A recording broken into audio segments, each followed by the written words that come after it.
All right, we'll call to order the City Council workshop agenda for June 5th, 2023 at 3 o'clock p.m. to order. Roll call and certification of quorum. Madam Secretary, we do have a quorum present. We'll certify that. We have all members present with the exceptions of members Carbone, Patel, and Kamkar. It's my understanding Mr. Kamkar will be absent from the chamber for the balance of the evening. I've not heard anything from Mr. Patel. Mr. Carbone did indicate he's got a client meeting right at 3 o'clock, and he'll be coming as soon as he's done with that meeting. So with that, we'll move to citizens' comments. Were there anything turned in? Seeing none, we'll move forward in our agenda to item 4, mayor council issues for council discussion. First up, council input and discussion regarding internal service funds and departments. With that, we'll turn it over to the city manager. Thank you, Mayor. Good afternoon, Council. First of all, appreciate the extra time and the early start this afternoon to go through this workshop, which we're going to initially cover the internal services items. So we can go ahead and get started. So I'll kick things off, and then we've got several folks that are going to walk us through today's presentation. But we're going to define internal services.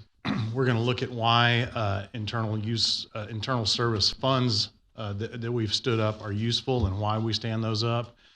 We're going to look at a capital holding fund, which is a new thing we're moving towards with this next budget year for our internal service funds.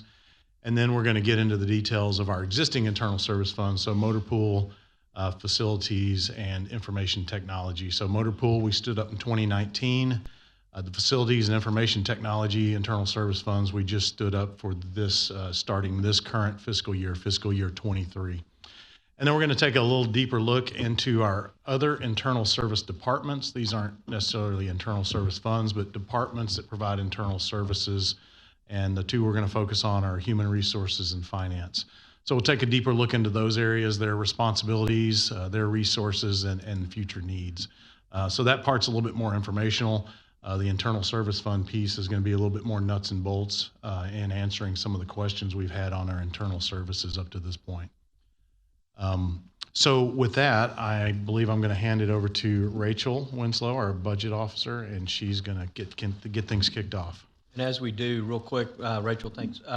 We do have some built-in questions along the way, so each section we'll get to, then we'll turn it over for questions. Yes, sir. Good afternoon.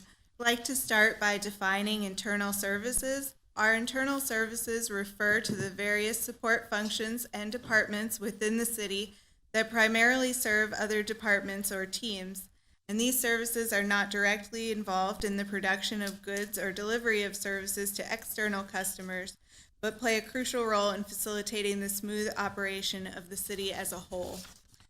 Our internal services provide support to other departments within the city. It comes in the form of services such as facility, vehicle, and software maintenance, and these services have a capital replacement component that it is beneficial to plan for. Additional services come from departments whose primary role is to support others, such as HR and finance. Internal service funds are useful for planning for recapitalization and replacement of assets. They result in effective resource allocation as well as operational efficiency. We achieve our goals and objectives. It allows for adaptability, both operationally and financially, engages in stakeholder engagement due to planning, and as well as organizational alignment. The internal service departments and funds align with the city's strategic priorities, such as trusted government, by demonstrating our commitment to responsibly managing revenue by creating funding plans that are reasonable and transparent to residents. Safe community, it allows for the funding and maintenance of service levels behind the scenes and allows frontline employees to perform their jobs. Our resilient finances, by incrementally and logically funding necessary personnel, equipment, and facilities to sustain and reliably serve the public, and our sustainable infrastructure by carrying and maintaining taxpayer-funded facilities and equipment. We've had 3 internal service funds so far, and in 2024, we will be implementing a capital holding fund. This will also, they're also commonly known as sinking funds, and this will segregate the expenses related to maintenance and operations from planned capital replacements in the future. At this time, all lease fees for operations and maintenance, as well as the capital replacement component, are all placed into the internal service fund that it relates to. So all fleet lease fees, whether repair and maintenance or capital replacement, are all in that fleet internal service fund. And beginning in 2024, anything related to a capital replacement lease fee will go into this holding fund, and that will be true for all the funds. Once those capital replacements are due, the money will be moved from the capital holding fund to the operational fund in order to support the capital replacement. And then it will become part of the associated costs. So you can still track the expenditures by the type of replacement. This will end confusion concerning fund balance for capital replacements and the fund balance needed to support operations. And with that, I would like to turn it over to Priya, our Internal Services Manager. Thank you, Ms. Winslow. Good afternoon, Mayor and Council. Thank you for the opportunity to present on the Motor Pool Internal Service Fund. This next section of the presentation will focus on the motor pool funding, vehicle and equipment status, along with fleet operations. The Motor Pool Fund was established in 2019 to account for the financing of capital purchases and maintenance costs related to vehicles and equipment.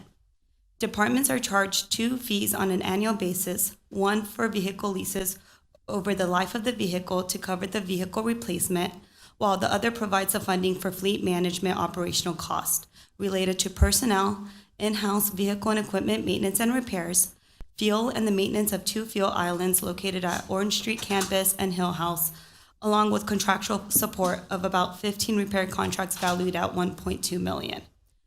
The operating internal service funds will have a fund balance for 90 days for operation and maintenance expenditures. With the establishment of the motor pool, any new or replacement vehicles and equipment are placed on a lease fee, so that when that vehicle has reached its end of life, funding is available for its replacement.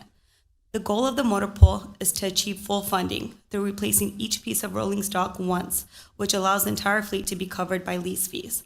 This approach will build the funding so that motor pool will fund all vehicle and equipment replacements. As of today, we have 617 vehicles and equipment in our motor pool fleet. Of those, 201 are covered by lease fees with a value of a little over $15.1 million, and 416 pieces that are not covered by lease fees valued over $35 million. Based on the replacement criteria aligned in the motor pool policy, the first 13 vehicles replaced under the internal service fund that have been paying lease fees will be set to replace in FY 2025 at an estimated replacement cost of $776,000. The vehicle and equipment replacement criteria is a guideline for identifying the life expectancy of vehicles and equipment. The 3 criteria for replacement are age, mileage, and hours of operation and repair costs. Since we've been operating the fund for over 4 years, we have taken another look at our established criteria and have made revisions to age and mileage. We have coordinated with our stakeholders, identified industry standards for emergency vehicles, and researched cities of our size. Prior to the revisions, the standard for passenger vehicles was a 5-year life cycle with 90,000 miles. We have now separated the criteria to establish an emergency services category along with the general service category, which helps identify the true life cycle needs, allowing a more extended life to our passenger vehicles. Another major revision made was the criteria for our fire units, specifically heavy apparatuses and ambulances. When the fund was established, fire trucks had a 20-year life cycle, and while we work to replace our trucks, we have made changes to align our replacement cycles with industry standards of 10 frontlining years for reserve for tower trucks and 8 frontline for reserve for pumpers and ladders. Along with this, we have updated our ambulance life cycle to have a 10-year lifespan with 5 frontline and 5 reserve. Lastly, we've identified hours of operation for various machinery, rather than evaluating based only on age. This will allow us to operate the heavy equipment until its end of life and will give staff the ability to provide further replacement data when a piece of equipment is at its end of life. Due to the COVID-19 pandemic, we have continued to see major delays in the automotive industry, which has led to major declines in production. We are still awaiting 2 vehicle deliveries from FY 2021. The fire logistics van, which was canceled by Ford, reordered along with the traffic bucket truck, which have seen several delays for build time. With the FY 22 budget, 53 vehicles are funded for replacement. Of those, 3 F-250s have been canceled due to Ford not making the 2022 models. We will need to requote those for 2023, along with 28 vehicles backordered. The remaining vehicles are either getting upfitted or have been delivered to the operating department. The challenges we face today have been the inability to order vehicles due to manufacturers halting the quoting process. During a recent fleet conference, it was shared that there could be a potential for the order bank to open July or August. However, there are no guarantees. Along with this, vehicle deliveries are taking nearly 18 months from date of order. Some good news is the FY23 approved vehicle replacements, we have 11 vehicles on order. Recently, Fleet and Police Department located 10 police package Tahoes and have purchased these vehicles, which will be presented next Monday, along with the drainage camera truck, which was approved by Council in January and will be delivered this month. While we continue to work through these challenges, the fleet team is committed to being resourceful and locating potential vehicles, keeping consistent communication with vendors on vehicle updates, and working with departments. Staff is working on developing the FY24 vehicle and equipment replacement list, which will be included for consideration with the FY 2024 budget. The past 2 fiscal years, Council and staff have been committed to replacing our fire units that have surpassed its useful life. In FY 21 and 22, Council approved 2 ambulance remounts and the purchase of 2 new ambulances, which have all been delivered to the department.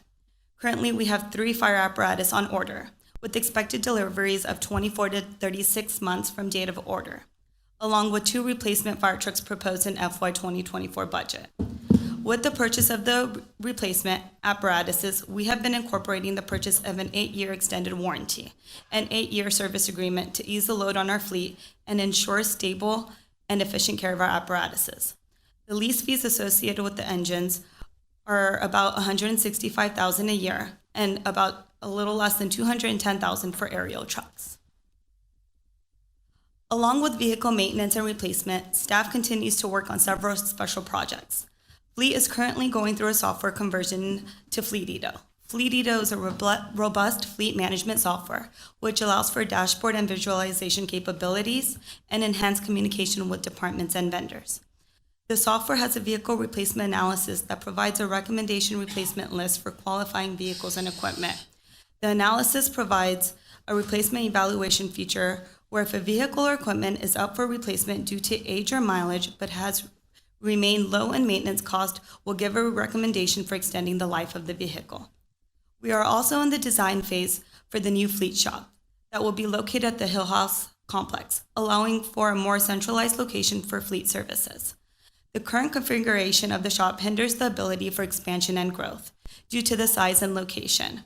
To increase efficiency and productivity, having 2 lifts per mechanic is needed to allow staff to work on multiple vehicles, along with addition of full-size drive-through bays, which gives the ability to conduct in-house repairs to our large heavy equipment, fire trucks, and trailers, which due to current shop restrictions must be outsourced.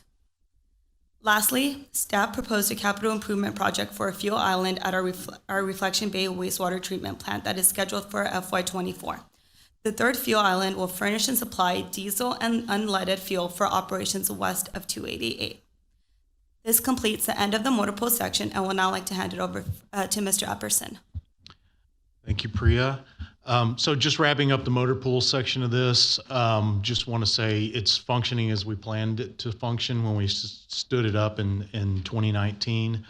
And then as more data and experience became available, we have gone back and looked at updating our replacement schedule, as you saw, where everything was at 5 years and 90 or 100,000 miles. We've been able to look at actual experience and say we can move out the emergency police vehicles to 6 years, and then move out some of the other vehicles and public works vehicles to quite a bit longer than that, up to about 9 years. So that'll decrease the amount of dollars going in as lease fees out of the operating fund, and push off those additional expenditures.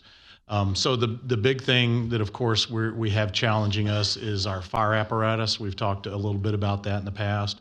And, the big challenges there are, of course, the upfront cost of those vehicles, very expensive. And then once they come in is picking up those lease fees. Because those, you saw the $150,000, $200,000 per year that'll have to go into the motor pool fund to make sure that the next time we're ready to replace those, we have the funds available.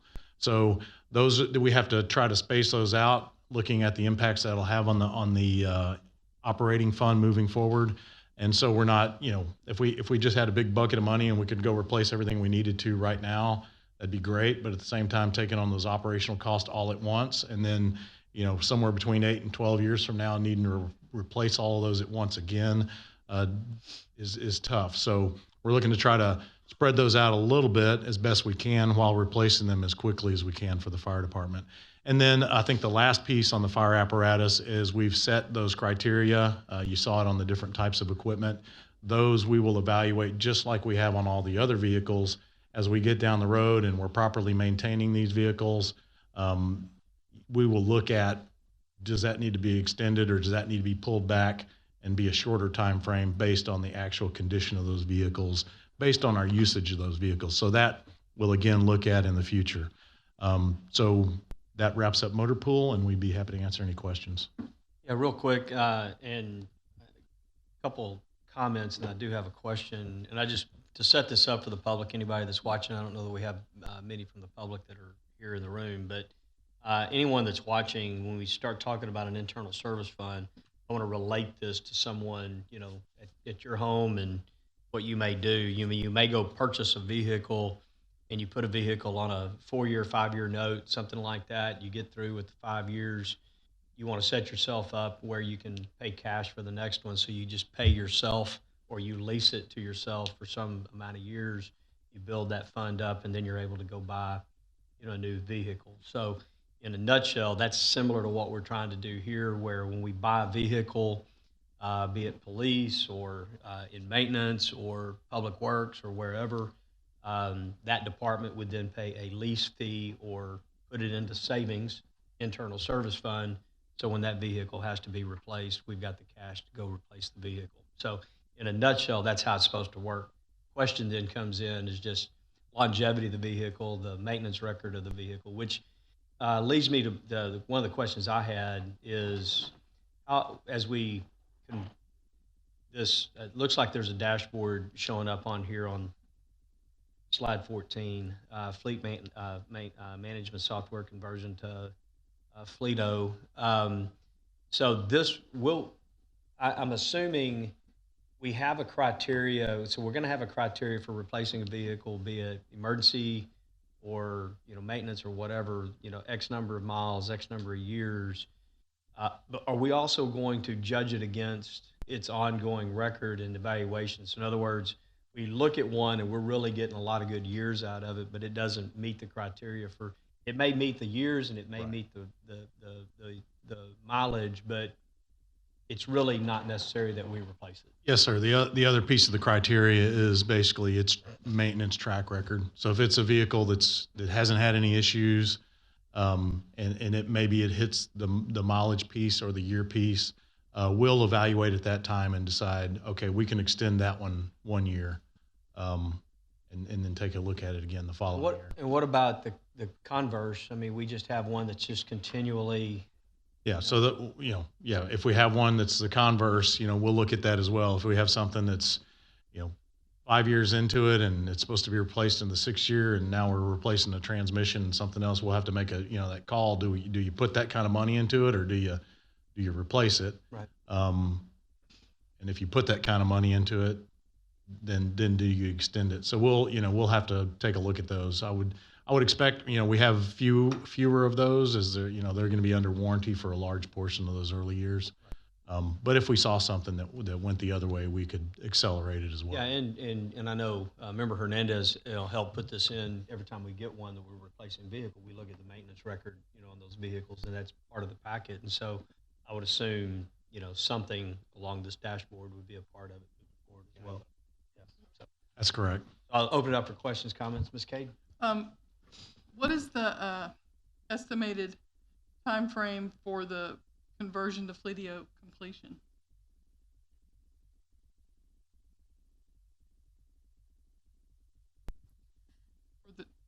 So we are currently operating in Fleetito to some extent. We are working on pushing out more notification to our departments, but we have PD, fire, some of our large departments who have already been utilizing the software, and we've been putting in service requests and work orders. Plan to send out communication in our next new and replacement vehicle update on a lot of the features that have not been communicated with staff just yet. And maintenance records are in here. Correct. All right, thank you. So, thank you, Mayor. To follow up on that, so there's a forecasting element that's tied to this platform as well? For the vehicle replacement life? Yeah. Yes, sir. In one of the slides, it was addressed that vehicle replacement analysis has a feature of evaluation. And going back on what Mr. Epperson was saying is that if a vehicle has the qualified for age and mileage but has low maintenance cost, usually what we consider under the 50% purchase price, and it's been reliable, dependable, that it will make the recommendation that this vehicle or equipment could be extended for another year or 2 years based on the maintenance costs. This is going to be more drilling down into the individual asset and not so much the class. Is that correct? Okay. Oh, cool. I like that. All right. So question about the capital holding fund, just for the long-term mechanics of that. Are we at some point, Trent, going to try to make this fund self-replenishing, or is this something we're just going to pay into? What is the long-term plan for these? So it will be self-replenishing. So, as we've rolled into it, when we have replaced a vehicle out of the general fund, we then, when the vehicle arrives that following fiscal year, we start the lease payments from the department's operating budget. So then over the next 6 years for a police vehicle, they will pay the capital replacement cost basically over those 6 years. So at the end of that 6 years, we have the money sitting there to buy that vehicle's replacement. So it's, that's the intention, is that you fund it as you go, so that when it's time to buy that vehicle, you buy it out of the motor pool fund, and we eliminate the fluctuations in the general fund of having to set aside dollars. And as you know, when we've had to rely on just the general fund to replace vehicles, we don't always replace them when they should be, and we've struggled with a lot of our fleet for many years. So I think we're already seeing the fruits of that with the motor pool. Is that 4 years into it, we're seeing that those vehicles that are in the motor pool, because we made an assumption that 5 years, 100,000 miles would be when we need to replace them. That was just our best estimate based on our current fleet, but our current fleet was much older than that. Now that we're seeing that fleet get renewed and these vehicles are much newer, we're seeing we can extend that to 6 years. But we still have, as you saw on the one slide, the majority of our fleet has not been replaced yet. So those still take an allocation out of the general fund annually to replace those, and then they'll go into the motor pool. I guess my question was also not just the mechanics of how we pay into it kind of year over year, which I understand that, and I think that's very, it's a good practice for us, and I'm glad that we've adopted that. But I'm also thinking long-term, like how big are we going to let this fund grow to the point that potentially it could start, earning interest or something like that could start paying into it? What is the long-term plan for this? Maybe that's So can we go back to the slide that shows the number of vehicles and the value? Right. So right here, I'm just thinking long. we got 201 vehicles estimated at $15.1 million, and then the ones not covered, that's their estimated value. So it's always going to fluctuate depending on what you've replaced and what you haven't replaced. But the expectation would be we'd have enough dollars in there that as each of those come up for replacement, we replace it when it's due to be replaced. So yes, that money would be in the what was the fund called? Sorry. Yeah, holding fund. The holding fund. Yeah. It would be in there, and that would be, invested like the rest of And our so funds are. do we have a timeline of when we think we might get to the point to where that is, I guess, self-sustaining? To where everything's covered by lease fees? Yeah, I mean, it could be, I mean, it could be 100 years from now. I'm just curious if we kind Sure. of have a ballpark. I mean, we could ballpark it, but it's really subject to how much can we allocate out of the general fund each year. So, we're kind of operating right now under assumption we won't have a whole lot to invest Yeah. in replacing vehicles this year. Next year, it may be a lot. And traditionally, it's been about $1 million a year. So, I mean, it could take, but that's on kind of passenger vehicles. We've done equipment and the fire trucks, which are a big chunk of that 35 million. We've done those. I guess I'm thinking Separate from a policy standpoint, if we were to set a goal and say we want this fund to be to this point 25 years from now, what would that roadmap look like?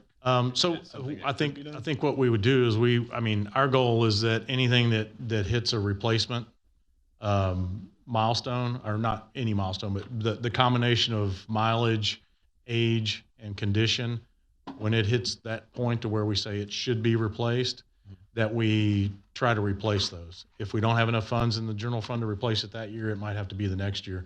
But that we replace those things on those schedules. So it may take. So we're still trying to get the data to figure out, I guess, what that time. Sure. I mean, timeline is if for we each bought a dump truck, right before we started the motor pool, Right. we expect it to last 20 years or 15 years.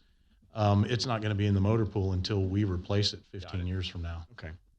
All right. I'm just trying to think Sure. from a So- policy point, like really long term, what we should start allocating. Sure. I I mean, don't wanna we too may far get in the weeds. we may get to a point where we've got a handful of vehicles like that, and we go, you know what, we've got a little extra money. Let's go ahead and throw those into the motor pool. But money doesn't usually show up like that. Member Barry? Yeah, so I kind of want to get back to the mechanics of it right now. So right now we have 15 million in our motor pool fund roughly. And then, so then we create this holding fund. We're going to move that money from the current existing fund directly to the holding fund so that we can credit or we'll debit that fund, the capital fund, that money, and then credit as we go along for needed assets. And then as we move money into it, that's like a sinking, she said, it was a sinking fund, right? That's correct. That's what. Okay. Sure. So when we go through budget here coming up, we'll be able to cross-reference this capital fund and say, okay, well, we have X amount of dollars in the capital fund or anticipated dollars, and then we have all these other funds, motor pool fund, IT fund, and so on. We'll be able to sum up all those other funds that should equal what our anticipated or what our current and planned value is in the capital holding fund. Is that correct? Just for I'll let how to reconcile that. let Rachel answer that one.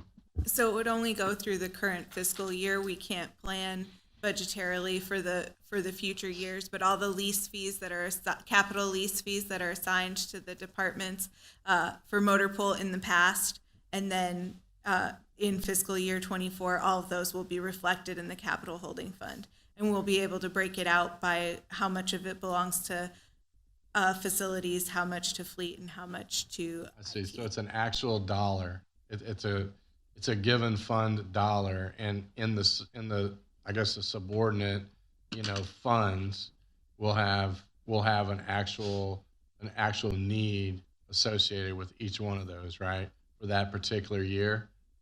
And then where would we see the anticipated addition that we're going to put in to that fund annually? I see right here you have, for what is it, the two trucks, the engine, 165,000 a year, and then I guess an aerial something or other. We'd see that in the operating fund of the fire department, correct? Yes. So when departments have a vehicle that's eligible for lease fees, the lease fees are reflected in a transfer out in their budget to the internal service funds. expense to the internal service fund, right? Credited to the internal, expense from the department, credited Right. to the internal right. service fund. Is there any way we could kind of clean that up a little bit? It seems like I have to go 3 places to look at these numbers to reconcile that holding fund, just to kind of get an idea. You know, are we going to be able to see when we go through budget, this is X amount of dollars we anticipate to put in, say, you know, motor pool fund? So as you're going through, there's a transfer out for lease payments in each department, so you can reconcile it by that way. So that's the easy way to do it, through the transfer out. Okay. We saw that last year, so yeah, that was good. All right. Good deal. Any other questions, comments? Member Koza? Yes, thank you, Mayor. Trent, as far as I've asked this, I don't know, last year during our budget, looking at slide 10 here, it looks like we've got, you know, the 15 million here that it shows for the 201, another 35 million to cover the 416. So roughly speaking, we're at $50 million to cover our vehicles. As far as in the fund at any given time, is there somewhere where we can get to where we don't have to have $50 million sitting in the fund constantly year in and year out to cover it, to where we're able to utilize that, you know, whatever it might be, dollar amount? So I think, you know, one of the reasons to have the sinking fund is to kind of segment that and understand what that is. I think if there were anything taken out, that we'd obviously have to put it back in there. And so I think that's the difficulty, is that we usually, you know, if anything was used out of there that wasn't for a replacement of a vehicle, then the general fund is what would have to replace that. And we usually don't have, you know, we don't necessarily have extra dollars laying around there to replace that. Right, but I mean, as far as getting to, if we get to $50 million Right. per year, we're not going to be spending $50 million. No, in no, we won't. vehicles, so- We'll be spending whatever's due for replacement that year and building up, you know, all the other vehicles until their replacement year. But, you know, we'll have years where we're spending significant dollars when we get to a fully funded one, especially when we hit ambulances and fire trucks. You know, the same year we're replacing passenger vehicles and police cruisers. I'm going to ask the question a little bit different. Right ahead. So, because I think I know where you were headed with this. We've got roughly $50 million worth of vehicles, you know, either covered or not covered, but 50 million in value that the city owns.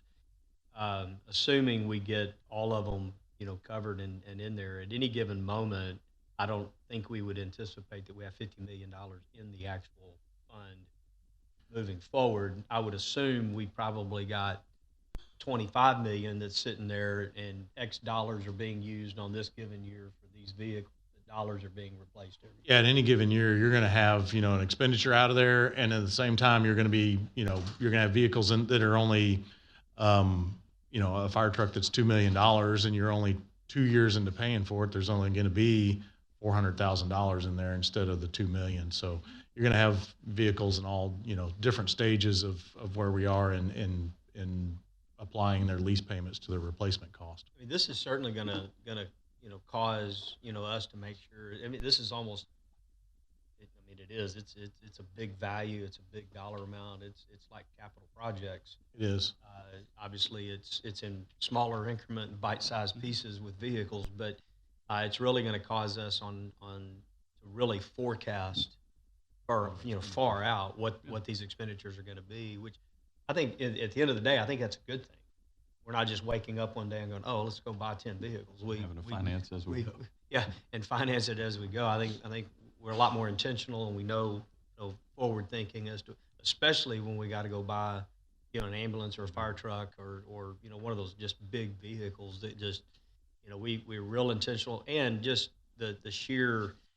One of the questions I had, and Mr. Patel, I don't know if you have a question real quick. I'll come to you in just a second, but with the order issues and taking so long, and I don't know as a country and as a supply chain when that's going to work itself out.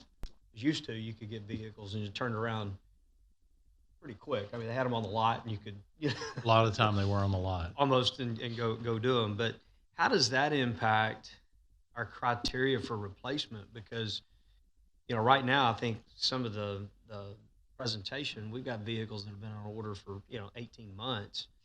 And so I'm assuming, I'm just going to ask the question that way, I'm assuming when we decide that we're going to replace vehicle A, it still has some criteria left. It's either at the year, below the year, just below the miles, but we know it's going to take 12 months or 18 months to replace it. And we need to get it in line now, and it'll be ready then.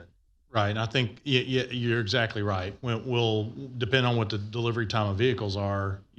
By the time we order it, if we're not ordering it, a year in advance of when it hits that criteria, by the time if we ordered it the day it hits that criteria, by the time it gets here, it's a year past that. It's not 90,000 miles; it's 110,000 miles. And even more challenging is on like the fire apparatus, where if we've got a 8-4 or a 10-2 schedule on that, 8 years frontline, 4 years reserve, with current delivery times, we've got to be ordering that vehicle at year 8, and then it won't get here for 3 to 4 years. So that adds a challenge to all of this. I think expectations are things will start to smooth out, but like Priya said, that at the conferences earlier this year, they were hoping to open orders up in July, August, but no promises. So, we just happened to find those Tahoes that somebody else had, I guess, canceled their order on, so we jumped on them. And it's, I think we just have to keep that in mind as we plan on what we're going to replace each year. Subject to what we have available in the general fund at this point. But once we have a fully funded motor pool, I think that challenge gets easier, because you look at what the delivery times are. We've got the money in the motor pool. It'll be here when the vehicle's delivered, and you go ahead and order them based on whatever the delivery times are. You're not subject to waiting for the general fund to fund it in the next budget year. So Chief Taylor, when we're looking at the apparatuses, the bigger ticket items, when are funds due when you order those? I'll jump in real quick. There's all kinds of options. So we can order them where you pay for them when they get here. You can put a certain amount down, and then you get a little bit of a discount, or you can pay for them as over time. And what we did with the last two we ordered, is we looked at what is the discount if we pay for it this way, and the amount of discount was a lot less than we'd make on interest currently if we just held on to our money in the motor pool and paid for it when it gets here in 36 to 48 months. So it's kind of, what do you want? And Right. Then we work with our finance folks to decide what the best option is for the city at that particular given time. Is there anything else to add there, Chief? No, that's it. It's all about flexibility, being creative, and what all the options are. So we're looking at every aspect, every option possible out there to try to put the least amount of burden on all the other vehicles that need to be purchased in the other departments as well. So just trying to be creative with it as we move forward. Okay, thank you. Any other questions? Member Barry? Mayor, so one more clarification. On the capital holding fund, is that going to be an overall accumulated long-term number, or that we can look at and say, this is what we have in our overall fund that can be distributed to the service funds, or is that more of a current number or annual number? It will be a current number with the history of the prior years before it. So up through 2024 when we present the budget to you. Yeah, so we can look at it and say, okay, we're expected to hit X amount of dollars in that capital fund this year, which would be a sum total of all subordinate funds, right? Correct. I got you. And then we would look at all the departments to see who's got their particular requests out there or whatever it is, right? All of that should be reflected in the budget you receive. Anything that we budget for off the replacement list will be accounted for as an expense. And then anything that comes due in the replacement cycle should already come to you as an expense line item in the budget. So that would truly be just the amount that we're holding for future years I got you. based off what we've already replaced. for future years within the fund. With not the fund, but within the actual department for future years. That's what your line iteming in the future years. Capital will be for that current budget year. Capital holding fund. Yes. All right. Tell?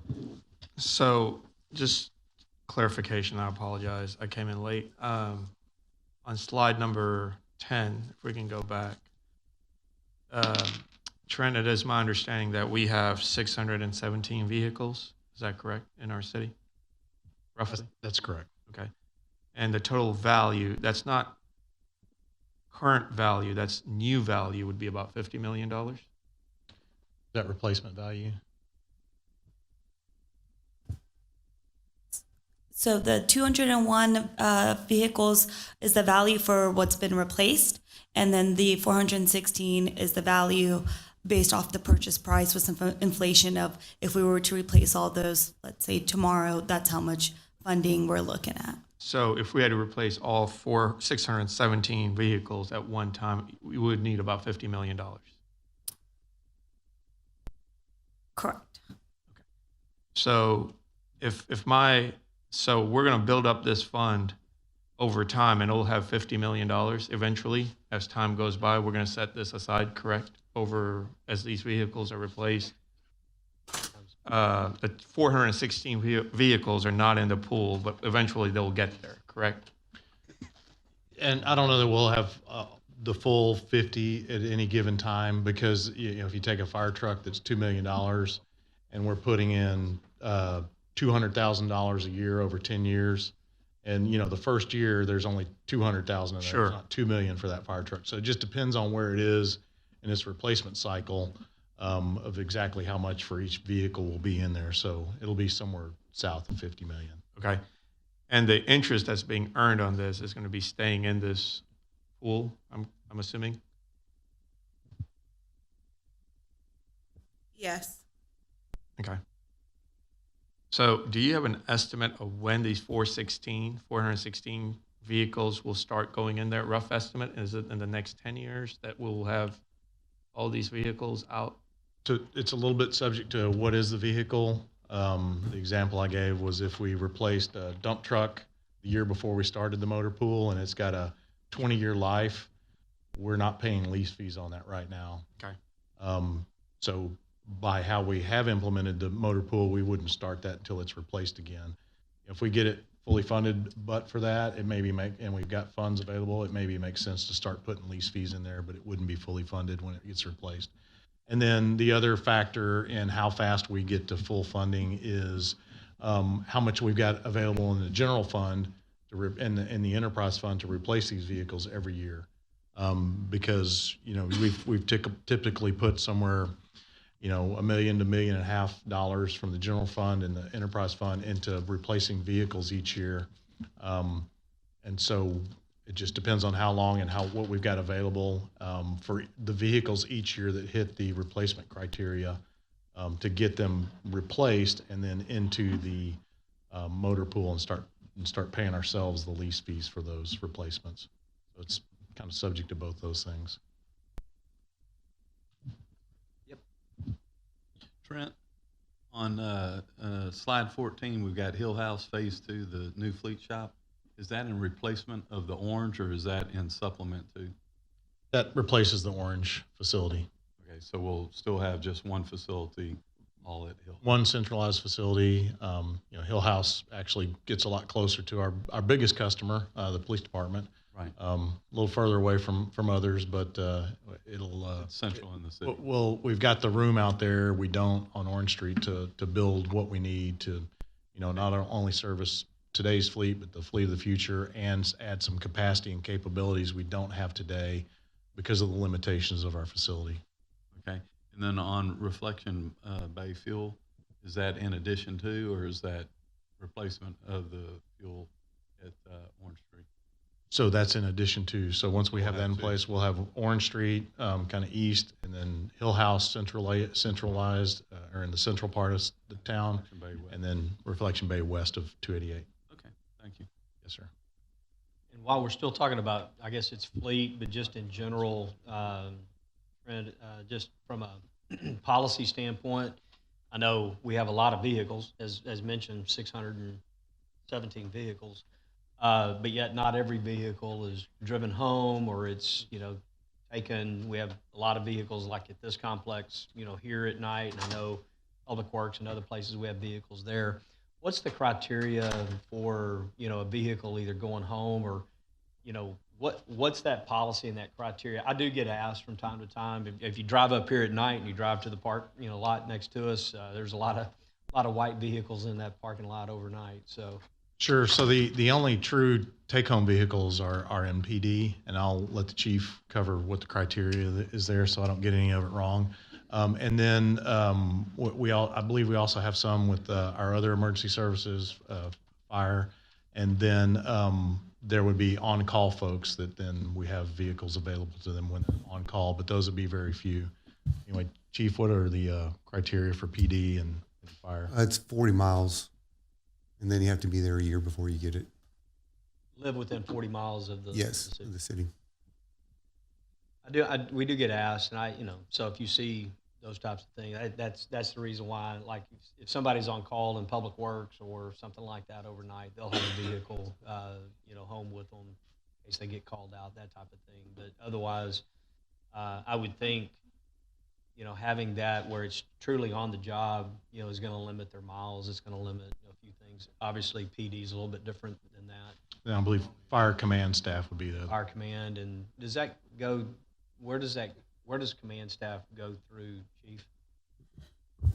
Well, command staff in general goes all the way down through our division chiefs. They're at fire admin, but the take-home vehicles are through myself, two assistant chiefs, and it has the same mileage parameters as PD, but it also is emergent. So if we're emergent and we're responding to calls, as our division chiefs are, they could be commanded a fire. They're the ones that have those take-homes if they hit those mileage parameters. Okay. All right.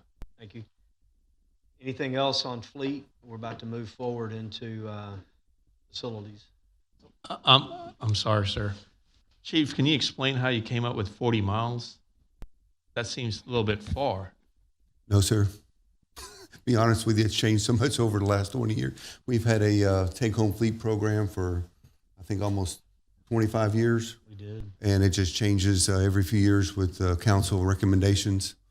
It used to be a circle. It used to draw a circle from the police department, and it would go in and go out. For a while, it was the ETJ.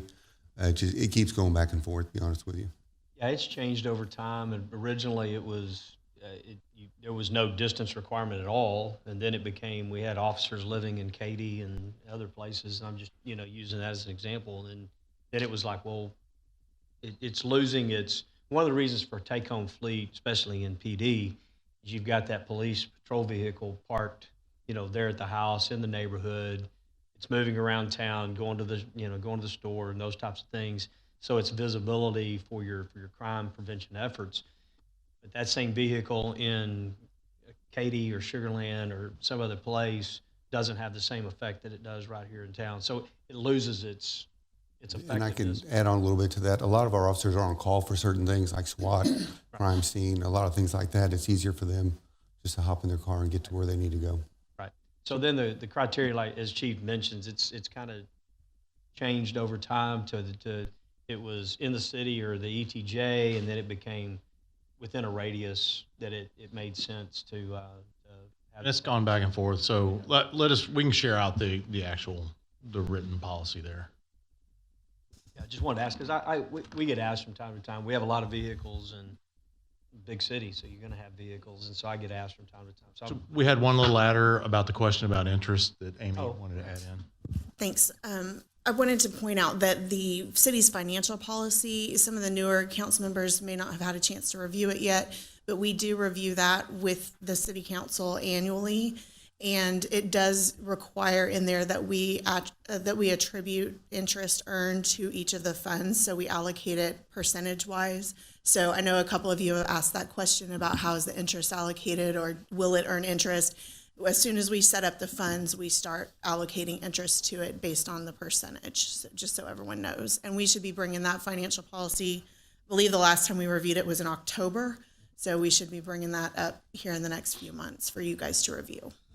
So I guess the question comes to, in the motor fund, or holding fund, whatever you would call it, you're going to have a lot of departments, and certain departments are going to contribute significant more, correct? So how is that also going to be broken down by percentage? No, it's just across the board as, you know, as far as the fund goes, what percentage of the fund. And it gets allocated, I mean, the interest is allocated across the fund as well.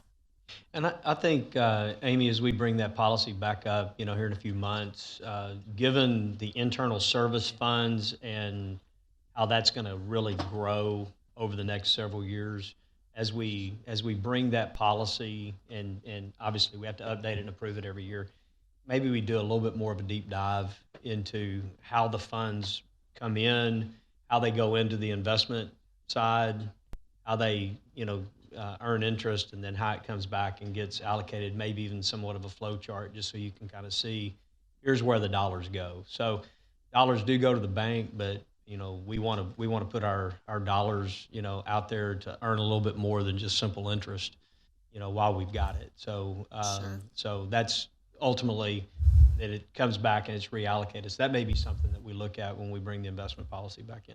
So the process for that is usually we go to the audit committee and we talk about what changes council or the audit committee might want to explore. Then staff goes back and looks at it, and then we bring it forward to the whole council for everyone's review and input. All right, move on. Thank you. All right, I believe Bria's going to cover our facilities internal service fund as well. So back to you. Thank you, Mr. Epperson.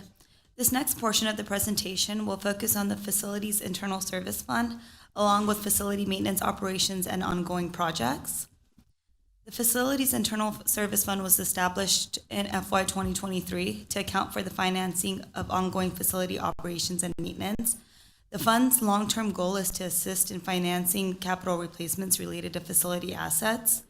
Currently, departments are charged one fee for operations and maintenance, which builds funding for facilities maintenance operational costs related to personnel, in-house maintenance and repairs, along with 23 service contracts valuing over $2 million. Like the motor pool, Facilities Operating Internal Service Fund will have a fund balance of 90 days for operations and maintenance expenditures. The goal for the Facilities Internal Service Fund is to maintain the operations and maintenance of city facilities, including capital replacement needs.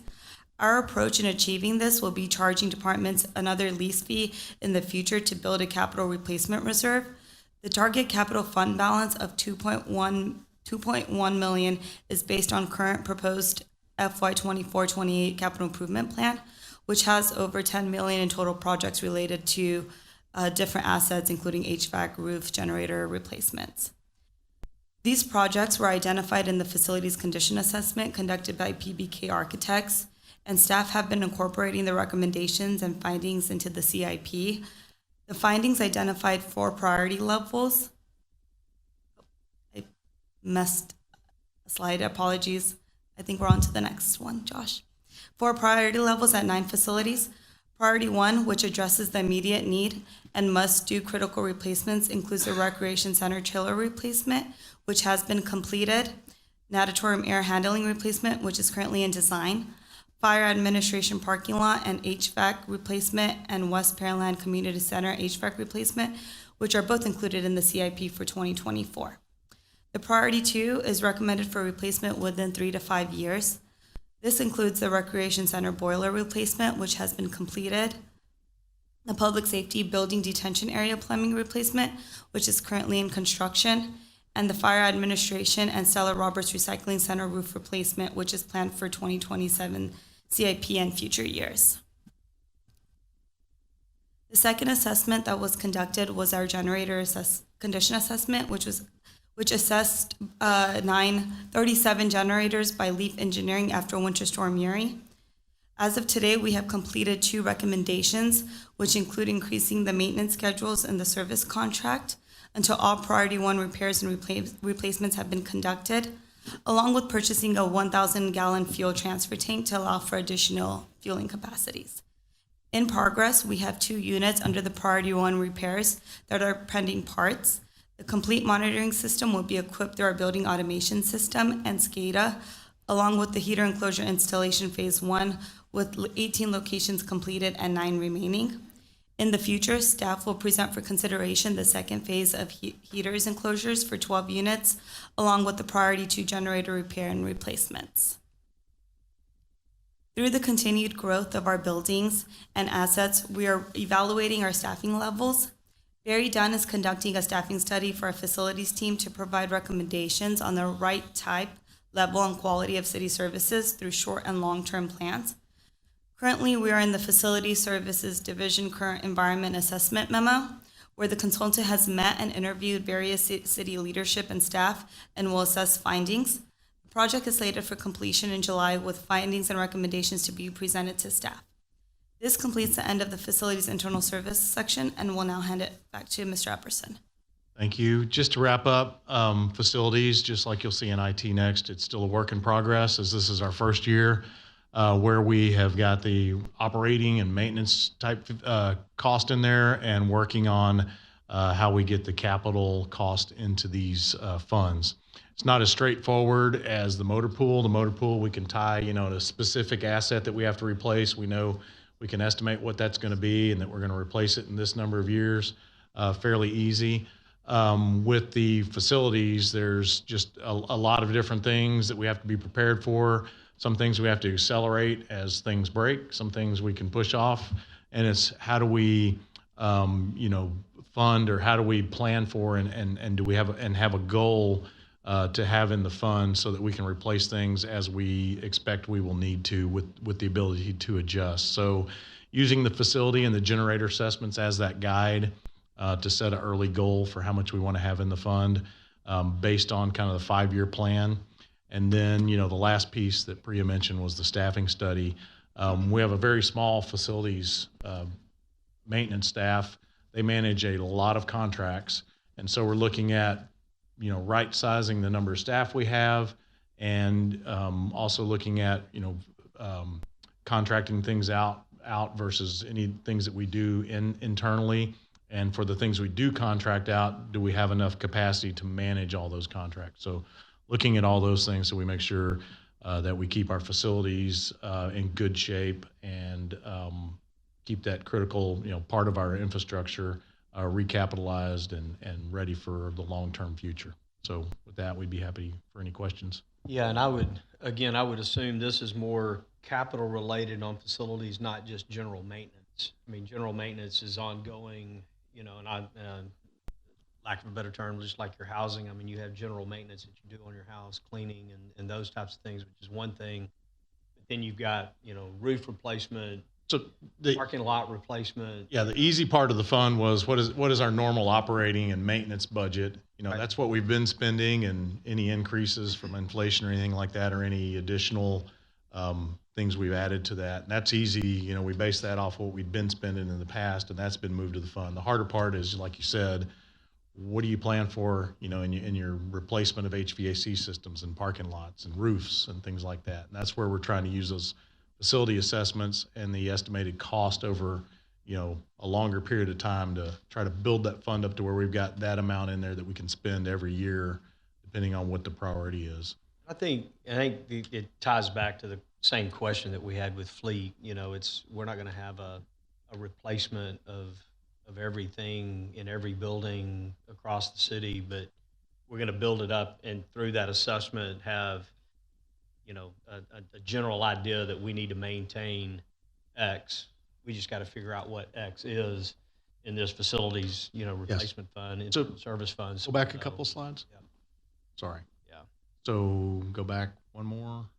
So the last piece on here, the target capital fund balance, we're looking to try to initially build and maintain about a $2.1 million fund balance we'd have in there every year. And that is based off of those, that building assessment. And then over the next 5 years, we need about $10 million to do those things. So we get that built up to that point, and then we've got those funds in there, whether it's a HVAC replacement here or roof replacement here, there, we've got money in there to be able to do those.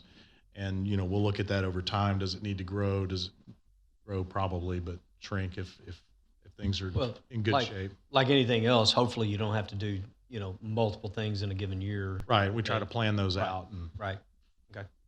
Questions, comments? Real quick. Everybody? Hey, Trent, do we have a list of those items, those capital improvement items per building? I know we have a CIP city-wise, but We for this do. building, do we know, when was the roof replaced? When do we, We do. So that facility condition assessment looked at all the major building components and, when it was built and how much time we should have left on that. And then kind of use those all to put into a building, rating for that particular building. But we do have the detail information as well. thank you. Member Patel? So I'm trying to understand this, I guess slide 20 with 37 generators. I guess they're running on the backup generators for the water system and whatnot. Is that correct? So we have 37 generators. The bulk of them are in our water and wastewater system, but we also have, we have a generator here. We have them at the public safety building, the recreation center, all of our buildings and all of our fire stations. Any building that's critical during an emergency where we may have power outages, we've got generators on those buildings as well as our water and sewer infrastructure. So after Winter Storm Uri, when we had, basically the cold weather rendered a lot of them inoperable. For various reasons, we did a generator assessment just to get a good baseline of the condition of all of our generators. So that came out with basically 3 major recommendations. One is upgrades to the generators themselves, just to make them less vulnerable in the future, and repairs to those generators.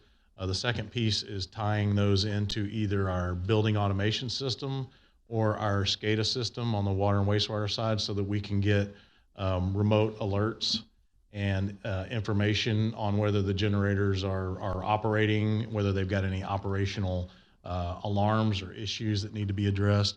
And then the third piece of that was heater enclosures to ensure that when we do have colder weather, because most of our generators don't include a significant winterization package like they maybe would in a more northern climate.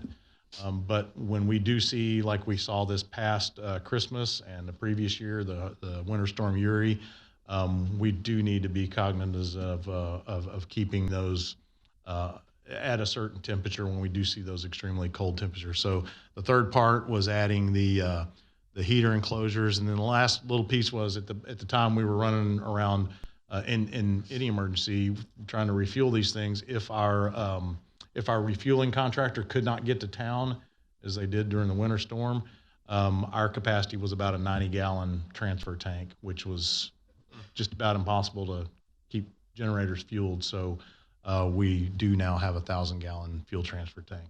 So I guess my question would be, we have a Greco and Cat in our backyard. Any discussion with them to lease these things?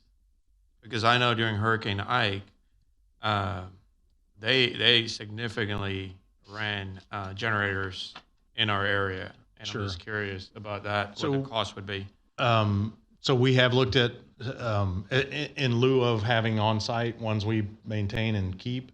I think it's not just in your significant events like hurricanes that we rely on these. It's any power outage. It's whether it be a winter storm or a hurricane or a flood or anything like that. We're relying on these major thunderstorms.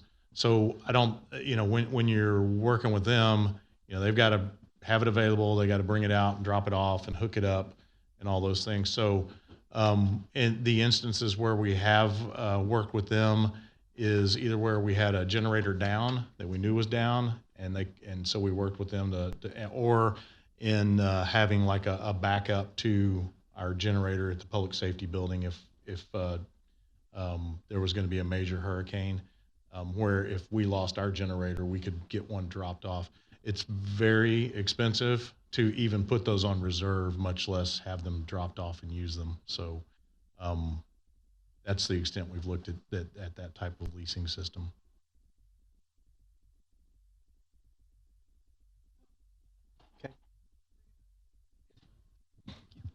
I'm curious on slide 19, the priority 1 and priority 2, how are 2 of the priority 2s completed and in construction before the priority 1s are done?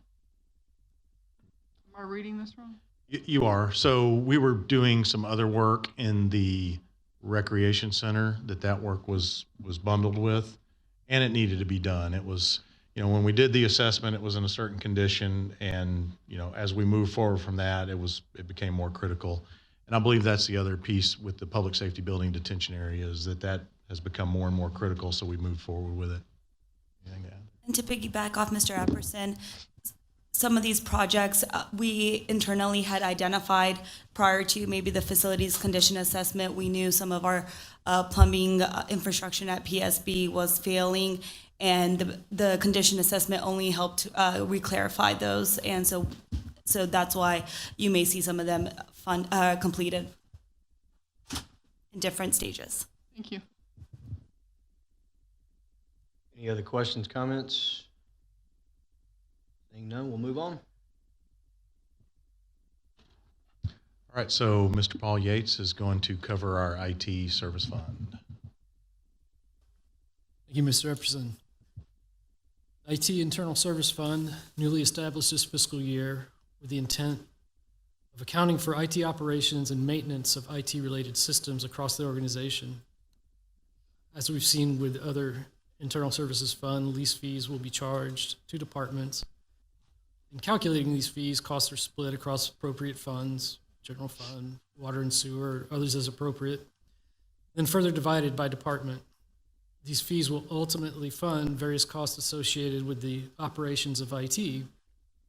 Some of these items include the administrative cost of IT, such as IT staffing, professional development, professional services.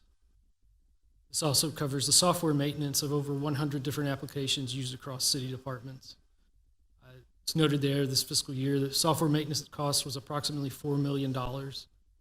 This is anticipated to increase in the upcoming fiscal year. Also, hardware maintenance of various equipment such as firewalls, door access panels, and other various items. And the last item of note, it's annual hardware maintenance of items such as computers, laptops, and mobile devices. It's noted that this replacement function is partially funded as all scheduled replacements are not able to occur. So, for example, if we anticipate the anticipated lifetime of a laptop to be, say, 4 years, it may be stretched to 5 or longer, depending on the circumstances of that year. Other benefits of the IT Internal Service Fund include the centralization of the technology lifecycle. Technology lifecycle can be represented in many ways, but in short, it's made up of the procurement, implementation, maintenance, and disposal phases of any given system. With this, a predictable timeline of planned replacements and new implementations can occur and be maintained. The Internal Service Fund will also assist in creating a unified approach to technology solutions, especially in terms of funding, governance, and oversight. This will give us the opportunity to implement the best solutions to meet our current and future needs with appropriate resources. And finally, it will lead to more predictable impact on the overall budget. It will create cost transparency of IT cost, allow for a better understanding of the full cost of service delivery. Moving forward, as was stated earlier, the Capital Replacement Fund will be created. Again, lease fees will be charged to departments in a similar manner as the operating fund, but focused on higher cost items anticipated for replacement. The targeted capital fund balance for IT is $5.5 million. This balance was calculated based upon the annual average replacement cost of items over $300,000. And as we'll see in the next slide, this will align with several of the items identified within the 5-year IT strategic plan. So if council recalls, during the presentation of the 5-year strategic plan, we identified 10 key findings. On the operational side, IT staffing resources. Currently, IT is made up of 21 staff members. That includes GIS. Plan identified a significant addition to that, 17 more. Implementation of an IT governance program and laptops, PC, mobile devices, annual replacements, which was mentioned earlier. On the capital side, replacement of Police CAD RMS, we're anticipating that in the ballpark of $4.5 million. Excuse me. ERP system, so ERP for finance, HR, and utility billing. This could be under one umbrella, it could be separate. Again, approaching that $4 million mark. Continued fiber expansion, connecting sites and facilities, disaster recovery system. Think of this as business continuity in the event that we lose our data center. And then the call center, 311, so replacement of the existing call center system, and then an expansion into a true 311. With that, though, I'll turn it back over to Mr. Epperson. Thank you, Paul. Again, the IT, much like the facilities, is a work in progress at this point, where we have the operational cost in the fund, but we're working to build that capital replacement piece of the fund. And again, like the facilities, we're kind of looking at it like that. What are the things we're going to have to replace over a period of time, and what should we have set aside kind of on average to deal with that? And that's that $5.5 million. So that looks at, as we, as a goal to have in that fund, so that the year we have to replace the computer-aided dispatch and records management system for the PD, and that's a $3.5 or $4 million number, we've got the money available to do that. And then the next year you work building that back up. And in the interim, there's smaller systems we'll be able to replace on schedule with that, but then we'll also have the dollars in there to replace those large systems when those become due as well. And it's not just replacement of those software systems, it's when we have to replace servers and switches and all those other high dollar items that come about every so many years that we've got enough funds in there to replace those. And then one of the other things we're also looking at, like radios going into that capital replacement fund for fire and PD as well, so that we don't have, I think we've seen a preview of needing police radios this next year, $1.4 million. If we build that into this fund, then we won't have to, have that kind of hit to the general fund when it's time to replace those radios. And again, like the others, we're using our IT strategic plan as a guide. But it's again a work in progress, and it's things we'll look at every year, what needs to be replaced, what has to be replaced, and what we can potentially extend the use of, so that we can make the best use of all of our dollars. And with that, we'd be happy to answer any questions. Yeah, Trent, call center 311 system, can you describe that and benefits and what that would mean for us? Sure. So, this just generally right now, we take in what I'd call, calls of either issues that need to be addressed in the field, whether it be a pothole or something needs to be cleaned up, or high grass, or a code enforcement complaint, or any kind of call we take in the city. We've got a large range of ways those can come in, from multiple phone numbers, text, emails, council members. Easy. I mean, those help us get things addressed. Guilty. Just like any call from any citizen does help us get things addressed. But they come in from, and we have things coming through our website. We have things coming through the Connect to Pearland app. And so we've got a lot of things coming in from different places. And, we don't handle those consistently depending on the way they're coming in and who they're coming into.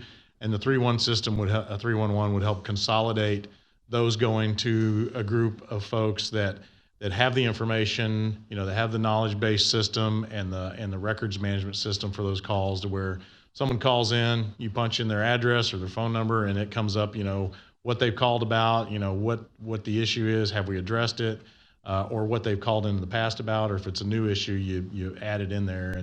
and you've got, more of a consistent strategic way to deal with those, because we deal with them in so many different ways right now. We're not always consistent. So better customer service being the ultimate goal there. Hopefully, it would highlight what we're doing. Questions, comments? Mr. Berry? Yeah, Mayor, the projects over $300,000 for IT annually are $5.5 million. That's 5% of our budget. A big number. I know we just recently did the IT assessment to determine, feature function, people, that kind of thing. I would hope we're looking at that as an ongoing project, because 5% annually just for the capital improvements, not the O&M staffing. Yeah, exactly. or the annual licensing and subscriptions. Yeah, some of those. It's a big number. Several $100,000. Can I ask on that point that Member Barry's making? I know I don't remember the exact item. I've been trying to remember it this whole time, but we had a vendor come in with the license renewal being like 4 or 5 times what it used to be, like 1 year over the next. How often does that happen? Like, can we even account for that?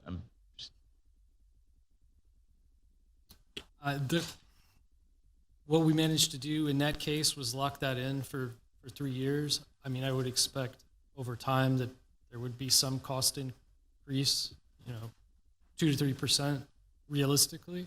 However, in that case, because that bundled a lot of the cybersecurity components, there was a huge cost across the entire industry, not just with that vendor or that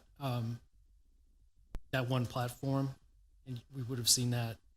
That was kind of an anomaly because it was cybersecurity, and that's evolved so significantly in the 5 years that we were under the old subscription rates. While we usually see when it's time to renew a subscription or maintenance fees, we do see an increase. Always see an increase. It's that was an anomaly just because cybersecurity's changed so much in the last 5 years. Yeah. So I don't expect that on all of them. And then, back to what that cost is every year, what's built into that first 5 years are 2 of our most significant systems, the CAD RMS for PD, as well as the ERP system. So, exactly how far we stretch that out or when we do those, we're going to be looking at that. But that's probably got that pushed up a little bit. And then we do have a significant amount of servers and stuff that we're going to have to start replacing soon as well because of the age on those. A lot. So it's a lot. We're very heavily dependent upon technology. Yeah, I understand this. I understand the cyber piece because that's a problem across multiple industries. Mm-hmm. Just the overall infrastructure replacement should be going down, not up. Right? With the big bulk of that being these major software packages, we haven't seen any of those go down. We've seen those not only just kind of rise in their cost, but the costing structure that a lot of the vendors have gone to, what is it called? As a service, software as a service. Oh yeah. That's more expensive than when we used to do everything on-prem, and now we're doing everything in the cloud. So that's brought additional cost. But basically, the industry's moved to structure things that way. So I wouldn't expect those type of things to go down. Well, at least become reasonable at the higher volumes that we're purchasing these items, right? Well, and that's on the software systems. If you start looking at servers and hardware and things like that, I'm not sure what we're seeing on those costs, but I don't think we've seen them go down. Yeah, well, To that point that was just made also, does that, or what you're saying is that the software itself is being like further segmented, so it's more like module based? Is that what you're saying? So we're having to pay per feature versus a platform? Is that kind of the trend? I'll let Paul jump in a second. I don't think it's necessarily that. It's that we used to host a lot of the softwares on site. So, it would be on our servers and And Right, so you paid for More it. cloud-based now, but I guess, And then you had some maintenance costs. Now you've got, they call it software as a service, so they've changed their model to where it actually costs us more. But I don't know if Paul or John have more details on how that works, or.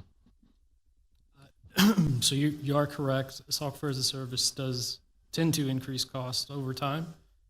Again, it's not a solution that we host, and you will see that offering more and more. It benefits the vendor in some ways, one, because they have an excuse to increase costs, but also kind of control versioning and only support one version of code versus multiple. They will say that is a cost savings, not always the case. In terms of modular, not really the case in that scenario. It's still kind of an all-in-one most of the time.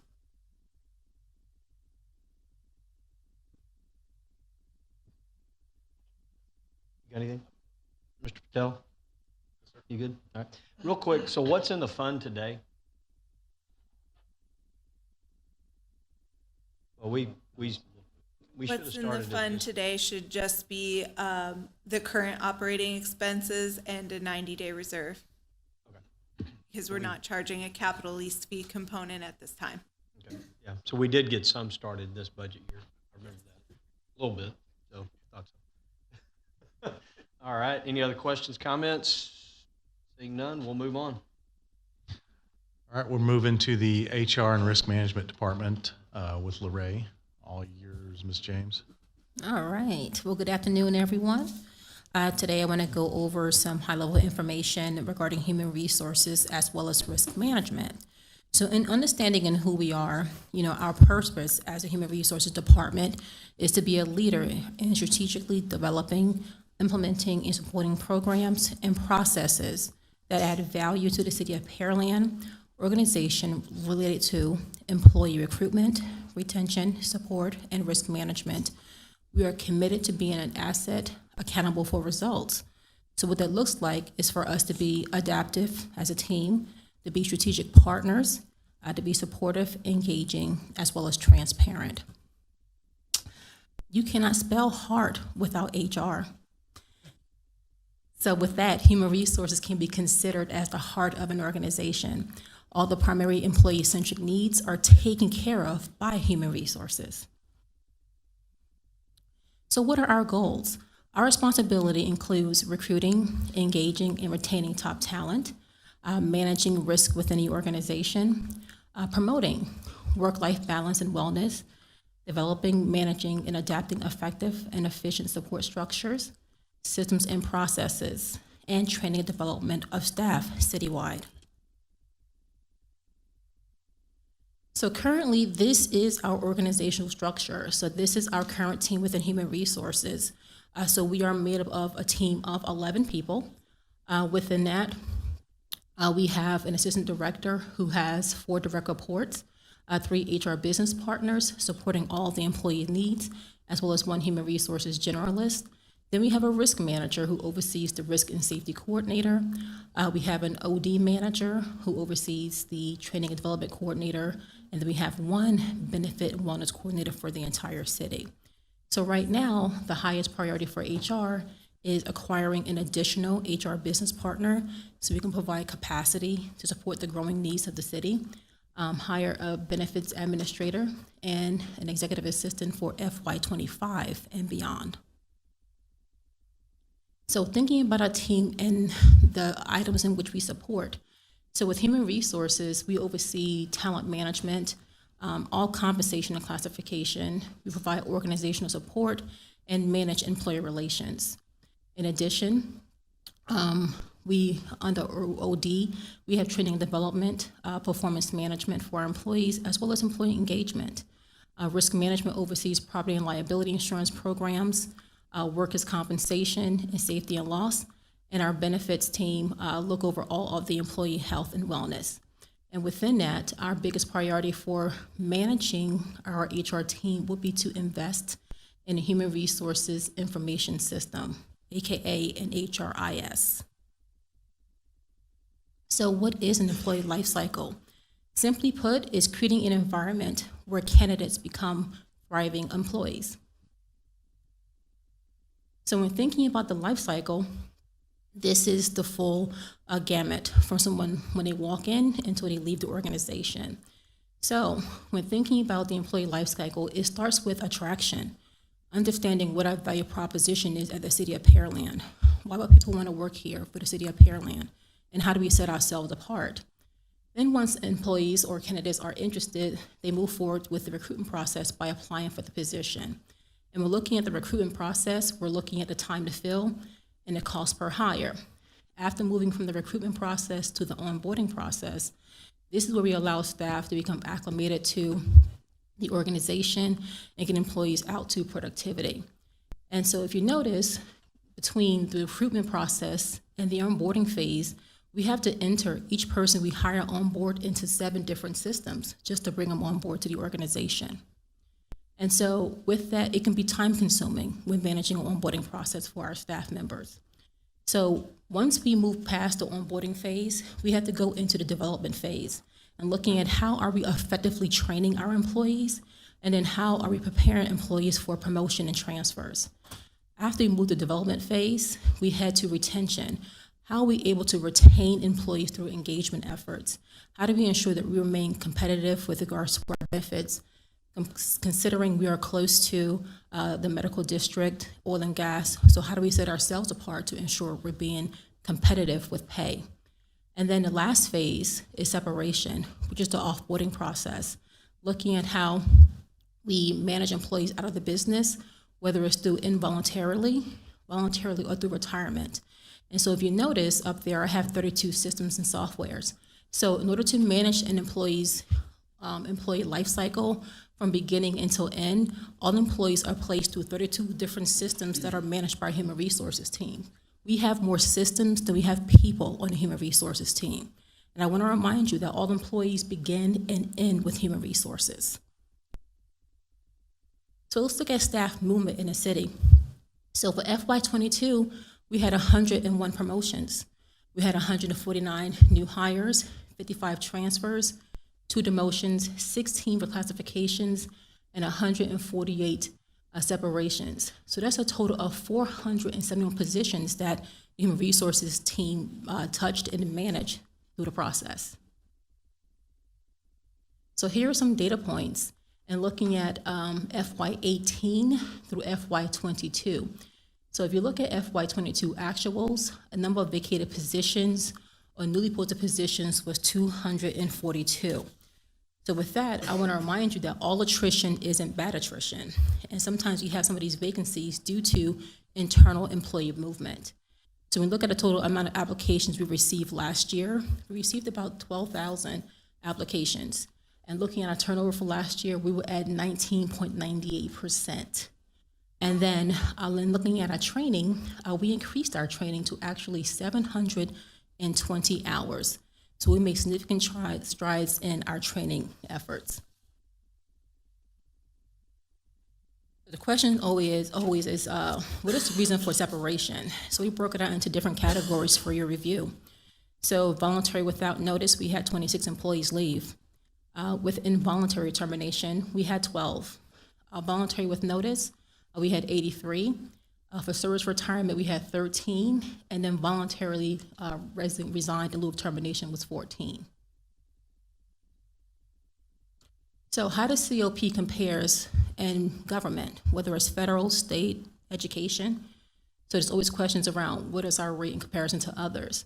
So as you can see with the City of Pearland, we are below what the actual average government turnover is, federal government, as well as state and local. So with that, we are within range. We're actually below the benchmark in our favor regarding our turnover. This information was provided to us by the Labor Statistics Bureau. And the unique part about this is that the turnover increased in 2021 and 2022, and that can be attributed to the Great Resignation era in which all of us experienced turnover as organizations, whether it was private or public.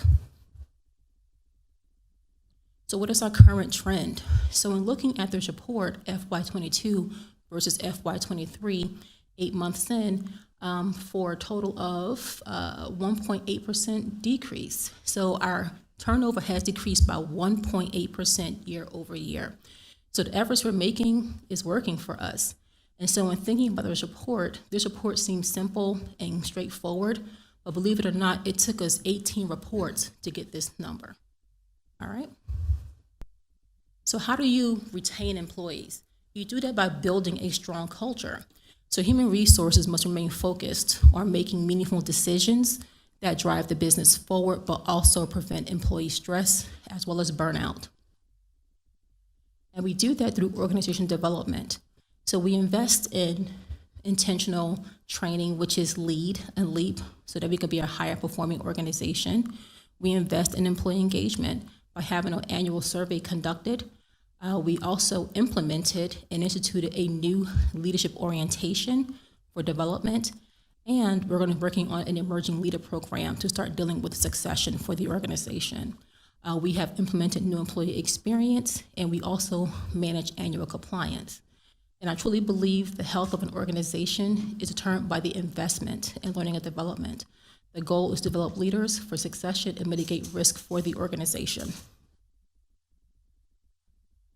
So when thinking about leadership in Pearland is everyone's responsibility. So reaching across the aisle and partnering with our different leaders in communication and fire within city manager's office, we have different methods of implementing and discussing leadership. And the way we go about it is that we institute it into our road shows that we have every summer.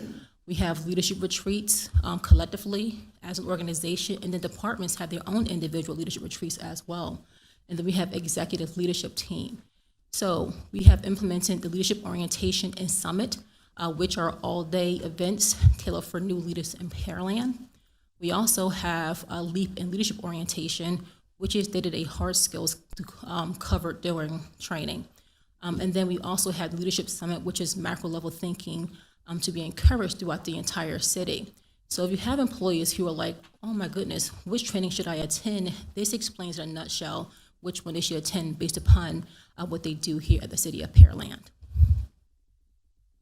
And so when talking about new employee experience, that is what we call new hire orientation.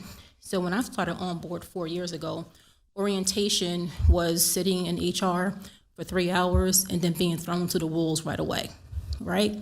So we had to change that trajectory, and we had to think about it and think about the employee experience. So we transitioned from a 3-hour orientation to a 5-day experience in which we received a commitment from our 16 department heads to participate every 3 weeks to present information about their respective departments, so that employees are able to engage and know what we do as an organization and to be able to connect those dots. So based upon the new employee experience, here is some feedback we have gotten from some of our new hires who joined the organization. So one is I encourage the review of Trackstar, doing new employee experience. It would be nice for a manager to provide a breakdown of what employees can expect within their first 90 days. It was wonderful to getting to know others from different departments. They believe group onboarding is essential. So some of the key words we started noticing was great, it was inspiring, outstanding, and harmonious.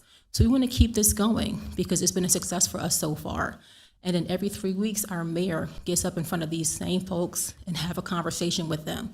And so many times we get feedback that people have never met their mayor of their town, and ours spend time with them every 3 weeks. So another component that HR manages is also employee engagement. And so in looking at employee engagement, we have some gauges here. So the first one for employees who are 6 months or less, or between 1 to 3 years, they're considered to be highly engaged with the organization. As you move to 3 to 5 years, they are considered to be actively engaged. And then as you move into the 5 to 10 year mark, 10 and 15, or more than 15 years, that's when you start seeing a decrease in engagement. So we got to start thinking about, with regards to retention, how do we make those efforts to maintain employee engagement and to ensure that we're meeting the needs of our employees. And this year, we also won top workplaces. And with regards to top workplaces, we were used in a survey against other benchmark organizations. And based upon our scores, we came out as a top workplace for 2023. And this is a big, huge accomplishment for the city of Pearland. So we're talking about succession planning. So in thinking about our organization, we have almost a quarter of our employees who are going to be eligible for retirement in the next 5 years. So we got to start thinking about how we're going to fill the seats of those vacancies so that we're not always reaching from the outside, that we can look internally and promote from internal talent. So with that, we had to be intentional about identifying who our key talent is within the organization, figuring out ways to retain them, and then give them the resources and tools so they automatically promote up into opportunities here at the city of Pearland.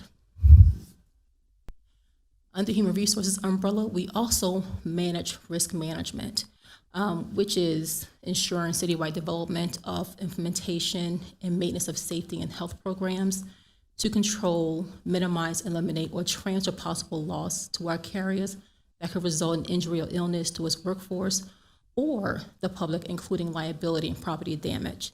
So some of the things you maintain under risk management would be the newly safety committee that we appointed this year. We started off on, well done with that.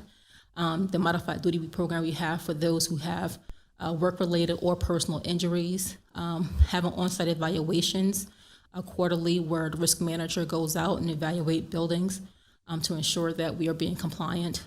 Implementing and instituting safety training is a big part. Motor vehicle checks on an annual basis for all employees, managing the certificate of insurance programs in conjunction with purchasing, and then managing citywide liability insurance. So a big component of risk management is managing workers' compensation claims. So here you can see what our common claims we have within our department around the city. So with that, last year we had a total of 59 claims for a total of $134,000. This year was an anomaly because we had one large claimant, but typically we run about $600 per claim. This year in particular, we were running around $2,200 per claim. Let's transition into benefits. So we have as part of compensation and total rewards, we also offer benefits. So on an annual basis, we have a health and wellness fair that has a really good turnout year over year. We're moving into open enrollment for our employees so they know exactly what kind of benefits we're offering them on a regular basis. We have a wellness committee who is put together to come up with ideas of how to create activities that's going to promote wellness as well as being fun for the organization. We promote financial wellness through certain programs we have and offer as a part of our benefit package. And last year we offered and implemented chronic care conditions so that we can manage pre-diabetic hypertension issues we have within our employees. We continue to maintain employee assistance program, which is free benefit that we offer all employees, whether you're a full-time or part-time, for employees as well as their family if they need to talk to someone, if they're having mental capacity issues or issues when talked to from a legal standpoint. It's a great referral service that we pay for as an organization in which an employee can give 6 free sessions under the employee assistance program. So it was, with our utilization of that, this year we had really good utilization rates for EAP, and we will continue on with that program. We continue to offer wellness education and training. And then another part of benefits is Pearland Games. We had the most recent Pearland Games last month at the Recreation Center, in which we had over 500 attendees last month. And with that, here are some pictures of the event. So you can see that employees not only work hard, but they also play hard. And it's a way for us to come together and break bread and have fun as a group.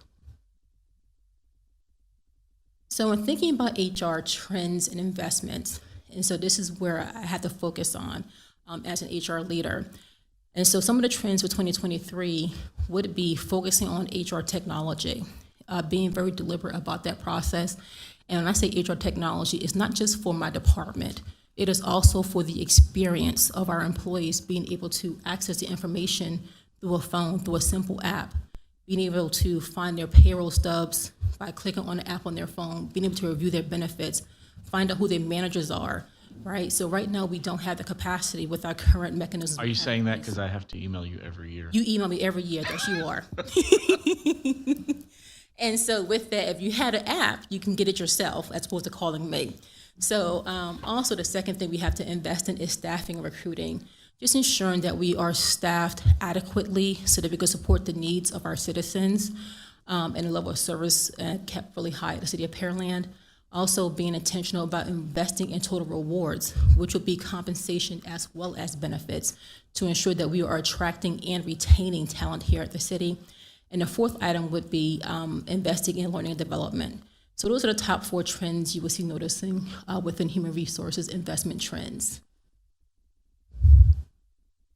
And so some of the HR challenges that we face is that HR leaders continue to face persistent high inflation and intense competition for talent. So the city must intentionally invest in human capital and automation to maintain a high level of service to support our community and infrastructure. And that concludes what I have, and I pass it over to Trent. Thank you. So as we all know, HR touches every part of our organization. Talent management, development, benefits, risk management. And as our organization grows, obviously we need additional capacity in HR, and it hasn't always grown as the rest of the organization has. And then I think you saw the theme throughout here. One of the other big challenges is the multiple HR systems that they work within, and that was actually identified as part of the 5-year IT strategic plan as a shortcoming. So we recognize that and are going to look how we move forward on rectifying, the challenges there. So just in conclusion, as we touched on our internal service funds, we wanted to also walk through some of our internal service departments and provide some additional insight for the council as to what those departments do and what HR does and how they impact our organization. So with that, we'd be happy to answer any questions. Yeah, thank you, Trent. Before we go to council, a couple of things. Slide 40, how does the City of Pearland compare? Looks like we are, holding to a trend that we're kind of below government in general, and want to ask a question. So we have government, federal, and then state and local. Is that government at the top? Is that like an overall government line? So that includes state, federal, everything all the way. Okay. Yes, sir. I wanted to make sure. So seems like we're across the board below that. Lorraine, are you also saying with the note here that even in 2022 we were still going through Great Resignation? Yes, absolutely. Okay. So Are we with still seeing that? No, as you can see, when I did a year-over-year turnover trend, on the next page, we have decreased in terms of turnover. So we're down 1.8%, which is significant. We're starting to flatten out. Absolutely. Do we see, so if we're, I guess, close to that 2%, then we're getting closer and closer back to that 16 and 15% before COVID really hit in 2020. Yes, sir. Okay, all right. That sounds good. And when did we start new employee experience? Employee experience started October of 2021. Okay. Just trying to remember where we were in this. And of course, when we talk about turnover, I know we've got some part-time positions and others. Are they counted into those numbers? So what I did Only here, full-time? sorry about that. What I did here with the numbers, I did full-time only. Okay. That was that, because I know we have park employees and others that we know are seasonal. And so, okay, just making sure. And I just, for the council, I do have a good time every 3 weeks. I go in and speak to the new hires, and it's a fun experience with them. I do get an opportunity I throw it open for questions, and they can ask the mayor a question. And the hardest thing they do, though, is they try to capture our values and who we are as an organization through team building, and they put a poster together, and they some weeks they've got some people in there that are quite the artist, and it's pretty incredible to watch, how they go through and do it. Anyway, I have to judge the teams and come up and pick the best poster. So I might not vote in here very much, but I get called on the carpet for that one. So it's pretty interesting and fun to do. And in fact, I try to go through and tell them what the poster is trying to say, to see how close I was to getting what their thoughts were. Sometimes I'm right on it. Sometimes I'm in complete left field. So, but it's fun nonetheless that we get the opportunity to do that. So I think we have one coming up here in the next week. So it should be good. Throw it open to questions and comments from council. Member Patel. So I think in your earlier slide, it showed you have 32 software programs, right? Is there any plan on consolidating this and budgeting wise, Trent? I guess would be a Trent question. Yes, so that was identified in the IT strategic plan as a major challenge for HR. And so it was in the top 10 priorities of that strategic plan to address. So we've got to look at what that looks like from a cost standpoint, and when we can work that into the budget to go into address that and bring the numbers systems down and the different things that tie together, make sure those are tying together as best you can for the different systems. So this past Friday, I had a meeting with HR and with IT, and I think IT, correct me if I'm wrong, said you guys have 125 software or applications that are being used in the city. Is that correct? Yes, sir, roughly. So do you have a user data of how many active users are on each application, or is there any way of looking at this and consolidating this? I mean, if you have 1,000 employees, I mean, you're working at one application for every 10 employees, it seems like. So there's not an existing database to say there's 50 users in one, 25 in another that could be collected. I think what you'll see over time, especially with the implementation of the governance policy and plan, is we'll have opportunities to reduce these kind of redundancies and shrink that portfolio down.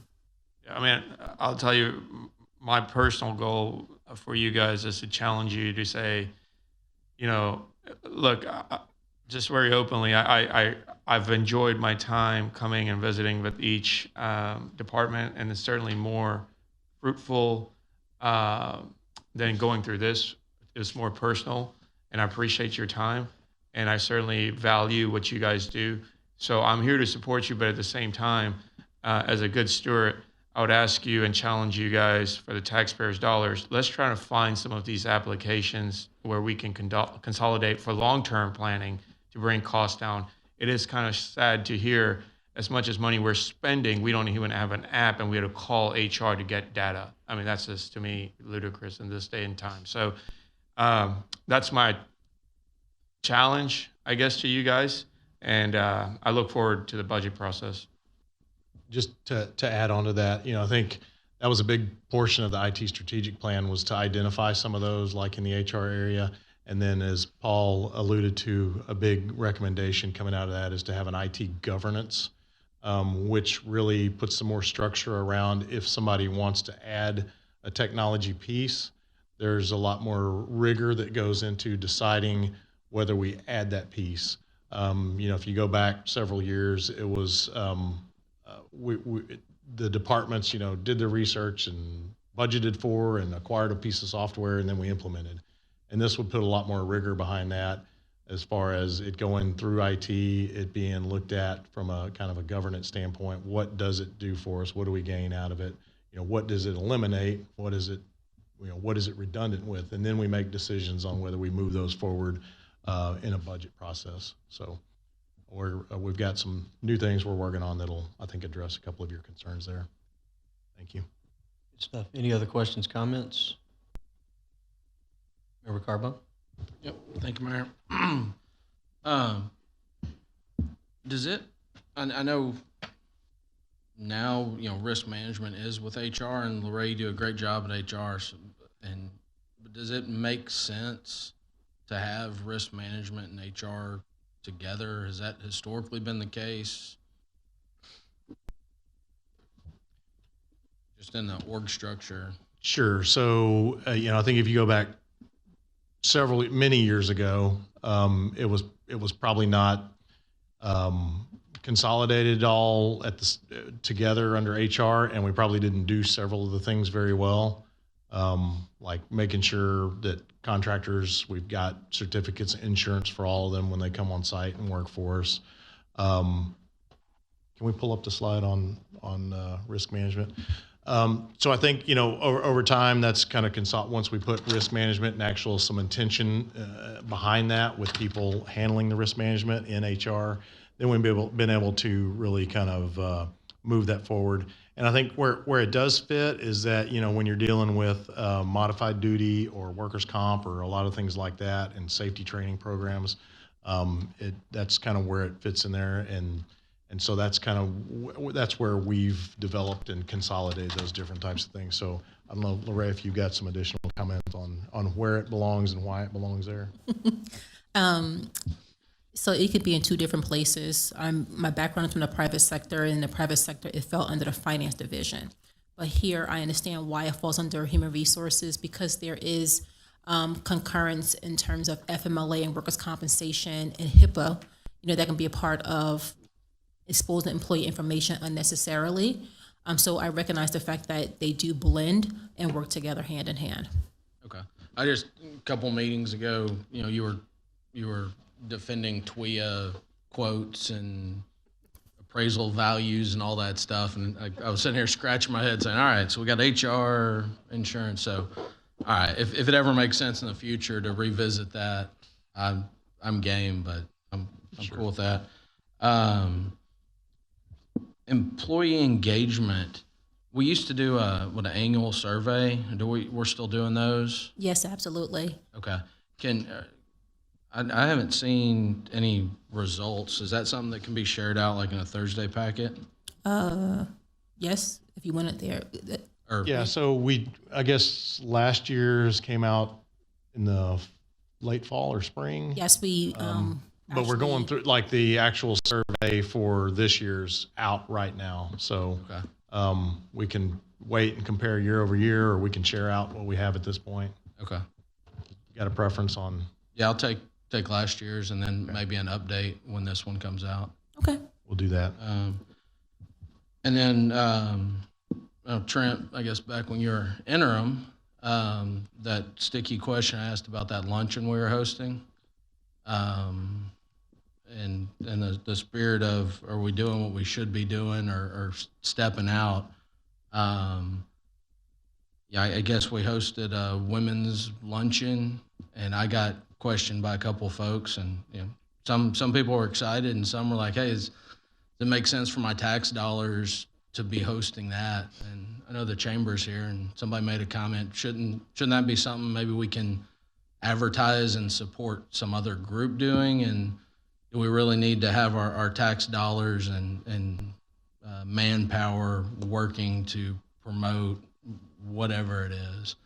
And if we do women's, are we going to have a men's luncheon? And I don't know, that whole path, is it really something our government needs to be doing? So, Lorraine, can you walk us through what that's a part of the overall and Absolutely. So with regards to women empowerment luncheon we had, it was for Women's History Month for March. So each month, as a part of employee engagement, each month have a different theme. And so with that in mind, if we have an opportunity to present information and enlighten our employees and then promote engagement, we take advantage of that, because not only are we coming together to learn something new, we're also networking with regards to the situation in which we would have never met these people otherwise. So that's why this is a program that turned out to be a success and that we wanted to grow for the future. Okay. I get that. Are we doing every month?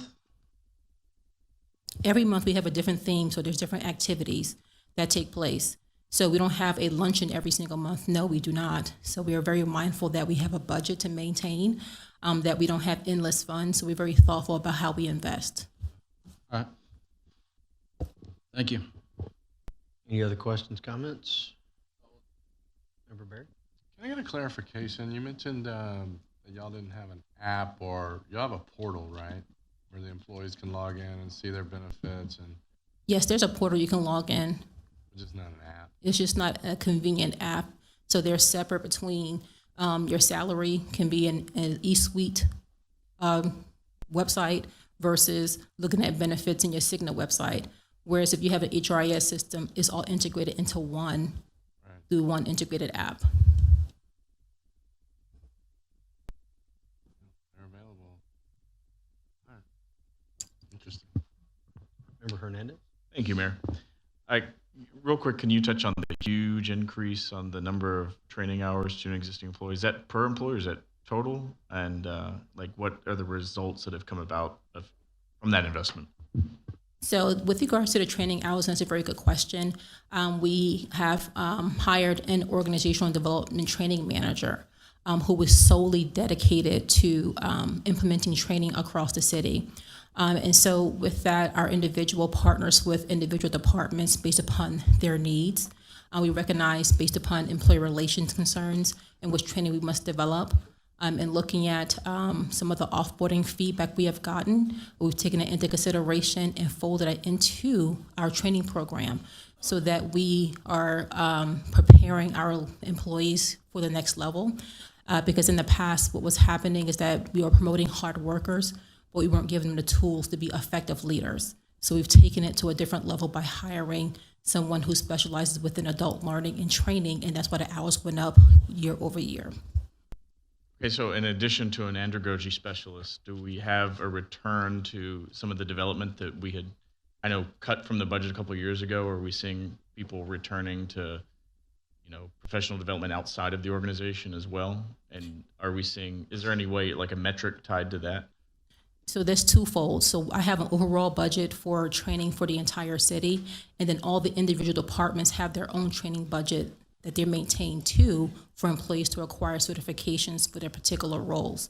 So in terms of individual budgets and departments, I don't have visibility on how they're investing, but we're looking at overall training in terms of leadership development for our employees, in which we have a big class coming up next week, in which you're bringing in a leadership trainer to train 36 of our employees on leading in action next week. So we're very mindful of the training, and this is going to help us become a higher performing organization, and it helps us all speak the same nomenclature and outlines expectations, and recognizing that all of us can lead from each seat in which we're sitting in. I think this is good, so maybe don't misconstrue. I'm saying, asking these questions. I think it's a good thing that we're trending that way. I would like to have a better illustration for council to kind of see that pipeline that the employees do go through, and maybe what some of those, the expectations. I don't know if you're doing it from like a student will be able to kind of outcome. I'm just curious to see, how we track the return and what those expectations are, because I would like for council to understand that better, because, if we're not necessarily evaluating the individual employees. I mean, we only have 3 employees really that report to council, but we do look at, I think, the overall experience, because we're constantly getting phone calls from people and stuff like that. So if we know what the expectations are, if we know the level to which our employees are trained and what those expectations early on are versus what's actually being delivered, I think it would really kind of help us to bridge the gap between, the experience of the resident versus the experience of the employee, and then kind of everything in between. So that's all. Thank you. Thank you. Questions, comments? Member Patel? So just carrying on what Councilmember Hernandez said, and Ms. Garcia, you can correct me if I'm wrong. I believe, I'm sorry, not Ms. Garcia. The city secretary's office had told me that they were working on a program. Am I correct on this? That you were coming up with an idea of getting basically citizens involved and having like a program for the citizens to go through each department, learning about the department. I know it's kind of early stages, but do you mind sharing that? Because I think you'll find this, at least I found it to be very useful, and I think council might want to hear it. So what we are talking about is a Citizens Academy, and basically what it is a 12 to 16 week class where they would come in and learn about the different functions of the different departments of the city. And it's similar to the police academy, the police citizens academy, or the fire academy. Kind of like that. It's going to be interesting to see, over time, it's a lot, but it's, I would assume one night a week somewhere, and different department heads, different things coming in and talking about what they do. Because I think that type of an education to our public, I mean, it's their city, it's their tax dollars, it's their employees that are doing this work, so they ought to know what all they do, right? And I think most citizens would be good to go through it, because I think most people just don't know. And I used to say this when I was running, and I've tried to keep this going the last 3 years, and that is, people don't know what they don't know. Doesn't make them anything other than they just don't know that piece. And so when you have the opportunity to educate them on, here's what this department does or that department does, or here's who's really responsible for X, Y, and Z out there, it's just good. They know they're better, they're more empowered to know what their government's doing, and I think it helps over time. It'll be interesting to see how, what, and where you stand that up, and what that would look like. But I like the opportunity for it. I know everybody that's gone through Citizens Police Academy. I think we just graduated our 55th class, which is phenomenal. And our first fire class just completed here a couple weeks ago. Remember, Cade was in the inaugural class, which was awesome. I think everybody that goes through it, it's nothing but benefits, because they just don't know until they get exposed to it. So I think that's a good way to do it. And the more we can empower people to know what their government's doing, the better it is for all of us up here.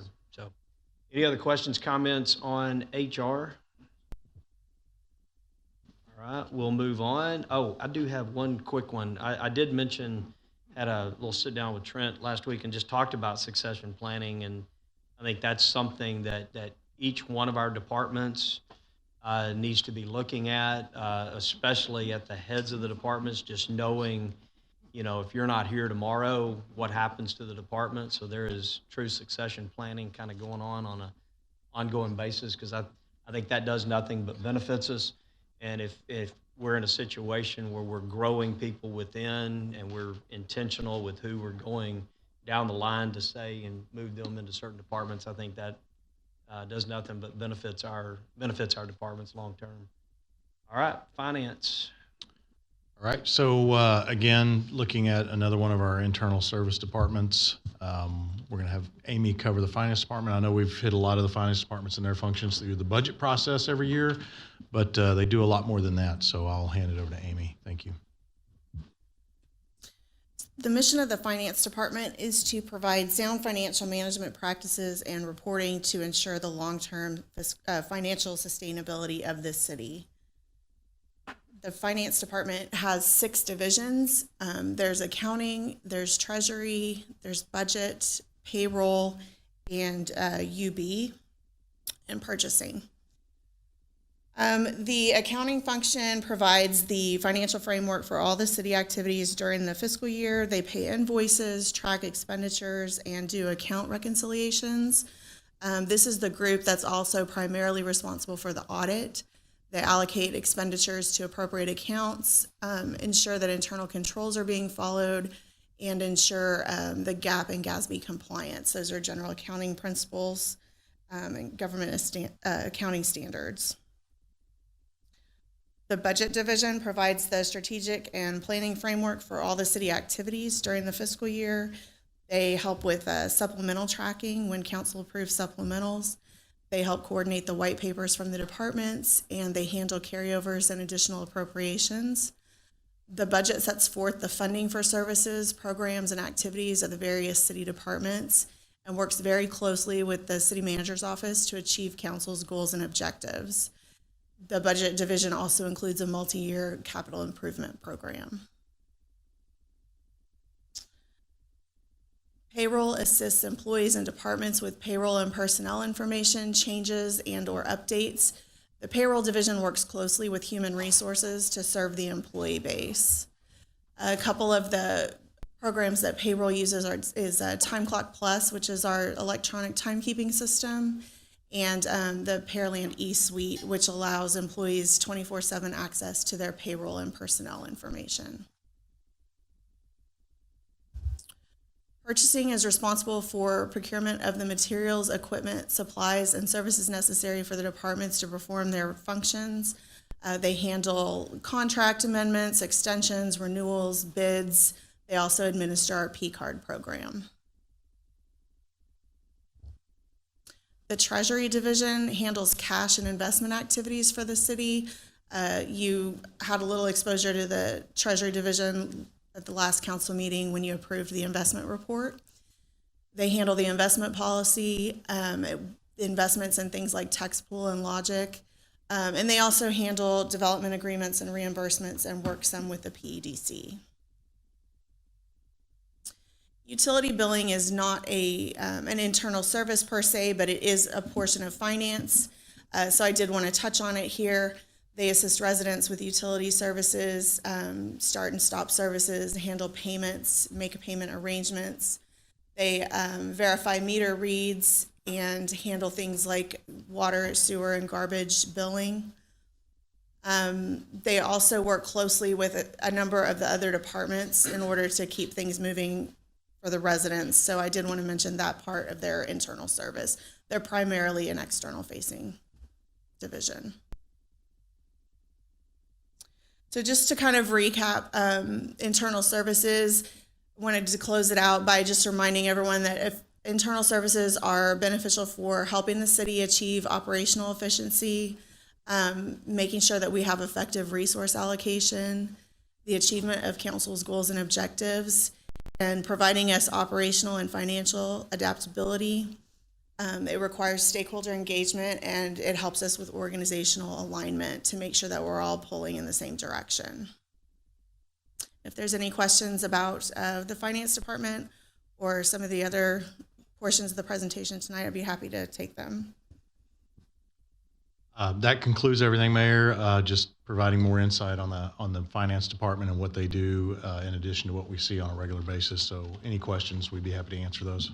All right, very good analysis. Thank you, Amy. Any questions, comments, concerns from council? Member Koza? Thank you, Mayor. Trent, in regards to our notifications when the utility billing gets past due, I know you've been working on it. I know we've got some, to me, what looks like a pretty good set of letters to go out. Where do we stand on that as far as where we're So I believe I sent the council something 2 to 3 weeks ago, and I think at that point we were about a month out from actual implementation. So do we have any updates on, have we made the change? Or is that about to occur? I'm sorry, I missed which. This is the late notifications for utility billing. Oh, yes, we have made the change. I want to say, I'm not sure where we are in the process, but I know we've made the changes as far as systemically. Yeah. I can get an update for you guys for the June 12th We'll meeting. provide an update because I think about three weeks ago we were about a month off from that actually being the new Yeah. implementation. So I'll provide another update. Okay, thank you. Getting close. Yes, sir. Member Cade? I just wanted to say, I noticed there was an announcement at the bottom of my water bill after we talked about that, and I just thank you. I don't know who was responsible for that, and I don't remember what the announcement was now, but thank you for that, whoever did that. It was impactful. It was impactful at the time. I don't remember the announcement now, though, but thank you. That's good. That's good. Any other questions, comments? All right. With that, what's behind this one? So that concludes everything, Mayor, as far as our internal services. Just want to thank our staff that helped put all this together. A lot of hard work went into this with Rachel Winslow, Amy Buckert, Kendra Murphy, Priya Bhakta, Lorraine James, and Paul Yates, and many others. But those were our presenters tonight. So thank them for everything they put into this. And I believe we're ready to move to the second item on the agenda. Yeah, real good. Yeah, it was a good discussion, good, about all that. A lot of people see what happens very visible with police and fire because they're out on the streets, public works, parks, because you see those folks. But you don't see is what happens in this building and in the complex next door. And, these are the folks that spread across the entire enterprise, if you will. It's what I call it, and do work for everyone. So from finance to HR to legal, IT, everybody, these all work across. And so this is more of the business end, if you will. People say we want their government to run more like a business. This is the business operational side of things that actually happen. And so good update on that, good refresher, good opportunity to kind of dive into it. And they are part of the internal services. I know we're trying to set up savings accounts and those types of things on different capital expenses, but this is the human capital side of it that helps support it all. So with that, we'll move to item number 2, council input and discussion regarding homestead exemption changes and potential impacts.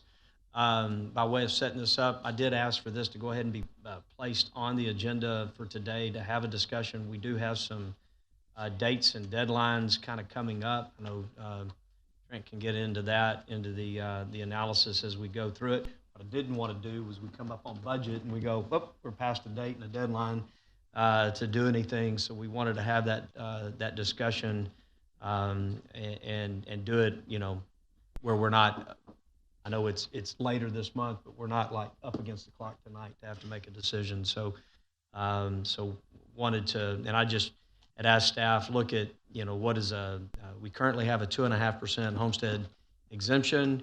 What does it look like if we go to 5, if we go to 10, go to 15, and go to 20? We're capped at 20 and currently, and so we wanted to see what that looks like, impacts to the budget. How does that, would that impact the tax rate? How, what, and where?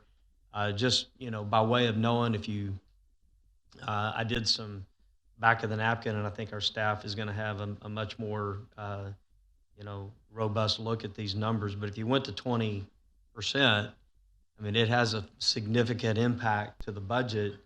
You would adjust your tax rate accordingly, and it would shift burden to the business. And so the real question is, how do you do this? When do you do it?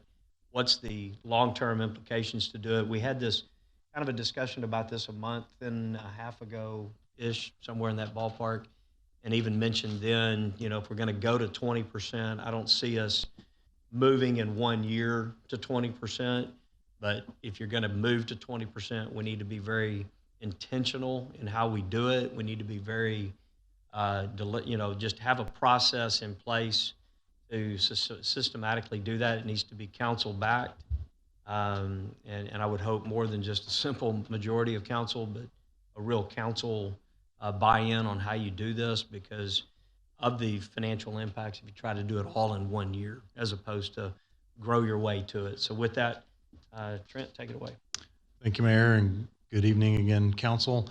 When we did talk about this previously, it was April 24th at our early budget input session, and we presented some preliminary information on this, and some of the additional questions that came out of that discussion were regarding the impacts on businesses, with a request to look at some specific impacts on sample businesses, as we do annually look at our tax rate implications on homesteaded properties.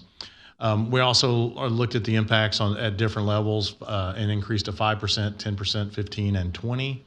And then to help understand the way this shifts the tax burden, we held the tax revenue constant.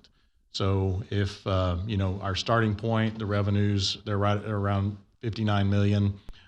We held that constant for all the different scenarios. So meaning as you give greater exemptions to the homesteaded properties, to generate the same revenue, the no new revenue and estimated tax rate would necessarily rise. So, it's increasing the tax rate on businesses which don't have the exemptions, but even the exempted residential properties, while they would get a bigger exemption, they would see the tax rate rise to generate the same amount of revenue. So there's a lot of estimates and a lot of assumptions in taking a look at this.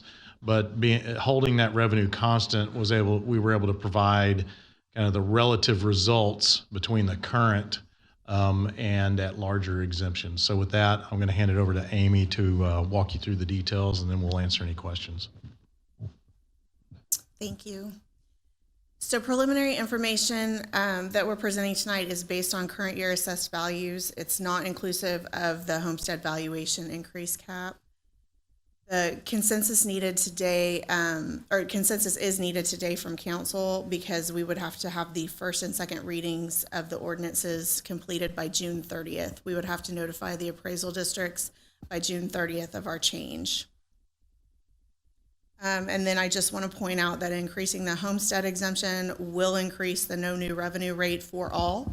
So, you know, I understand the motivation behind wanting to do something like this, but I do want to make it clear that that will make the tax rate go up. So these are some of the assumptions that we used to present the information tonight. I'm not going to read it all to you, but I'll break down a little bit of it for you. It's the taxable value estimate and the projected revenue that we were working towards. The analysis is revenue neutral, so we're trying to get to that that value that the no new revenue rate might bring in. We have approximately 30,000 homesteaded properties in the city, and you can see the average appraised value is $297,000.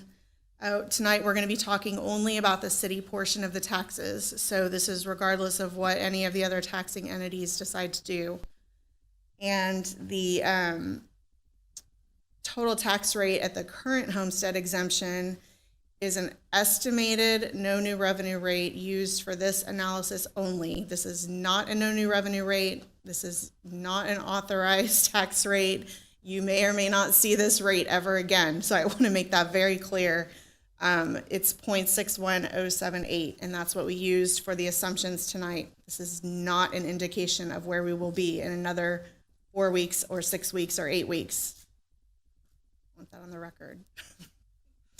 And then the chart demonstrates, to the right, demonstrates the tax rate that's needed at each level of exemption in order to generate the same revenue.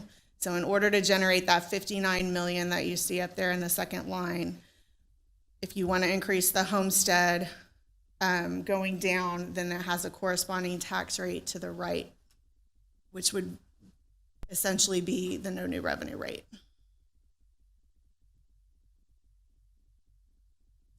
So this chart shows you the average resident impact, and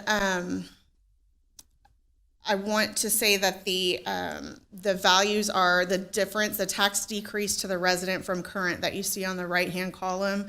Those are all from the existing, so it's not one from the other as you work your way down. It's from the existing 2.5% homestead. So and these are annual tax rates. So if you increase the tax exemption to 5%, a resident would see roughly $5 a year. And you can see where we broke down the reduction in the taxable value and that new average taxable value and what those taxes would be paid.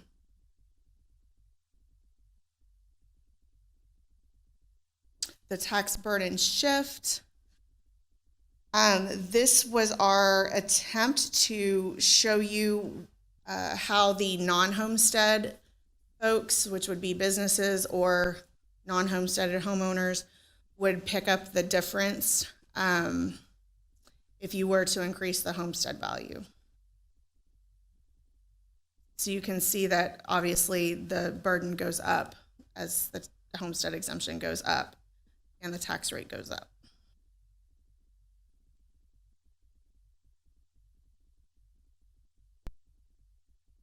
And then this was our attempt to show sample tax bills, average resident and sample businesses impact with each homestead exemption level. So you can see that we had, we took the average value that we showed you on that other slide, and then we broke it down for homesteaded residents.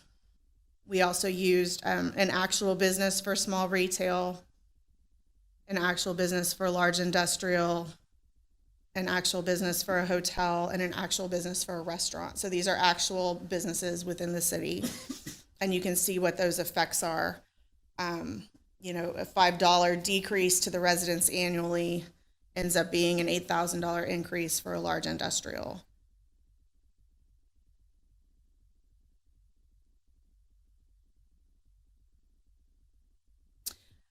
Can you go back to that last slide? Sorry. Mm-hmm. Can I ask a question? That's okay.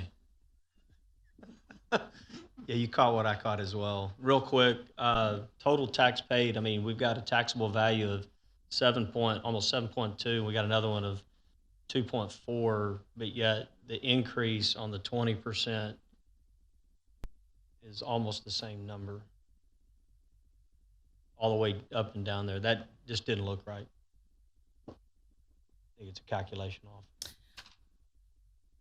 It doesn't look right. Yeah. I was writing slide 6 down as you were calling for the question, Mr. Patel. We'll have to double check the formulas on Okay. those. Yeah, there's something off with that down there. So We made some changes to the percentages that we wanted to present on Friday, so it may be a formula error.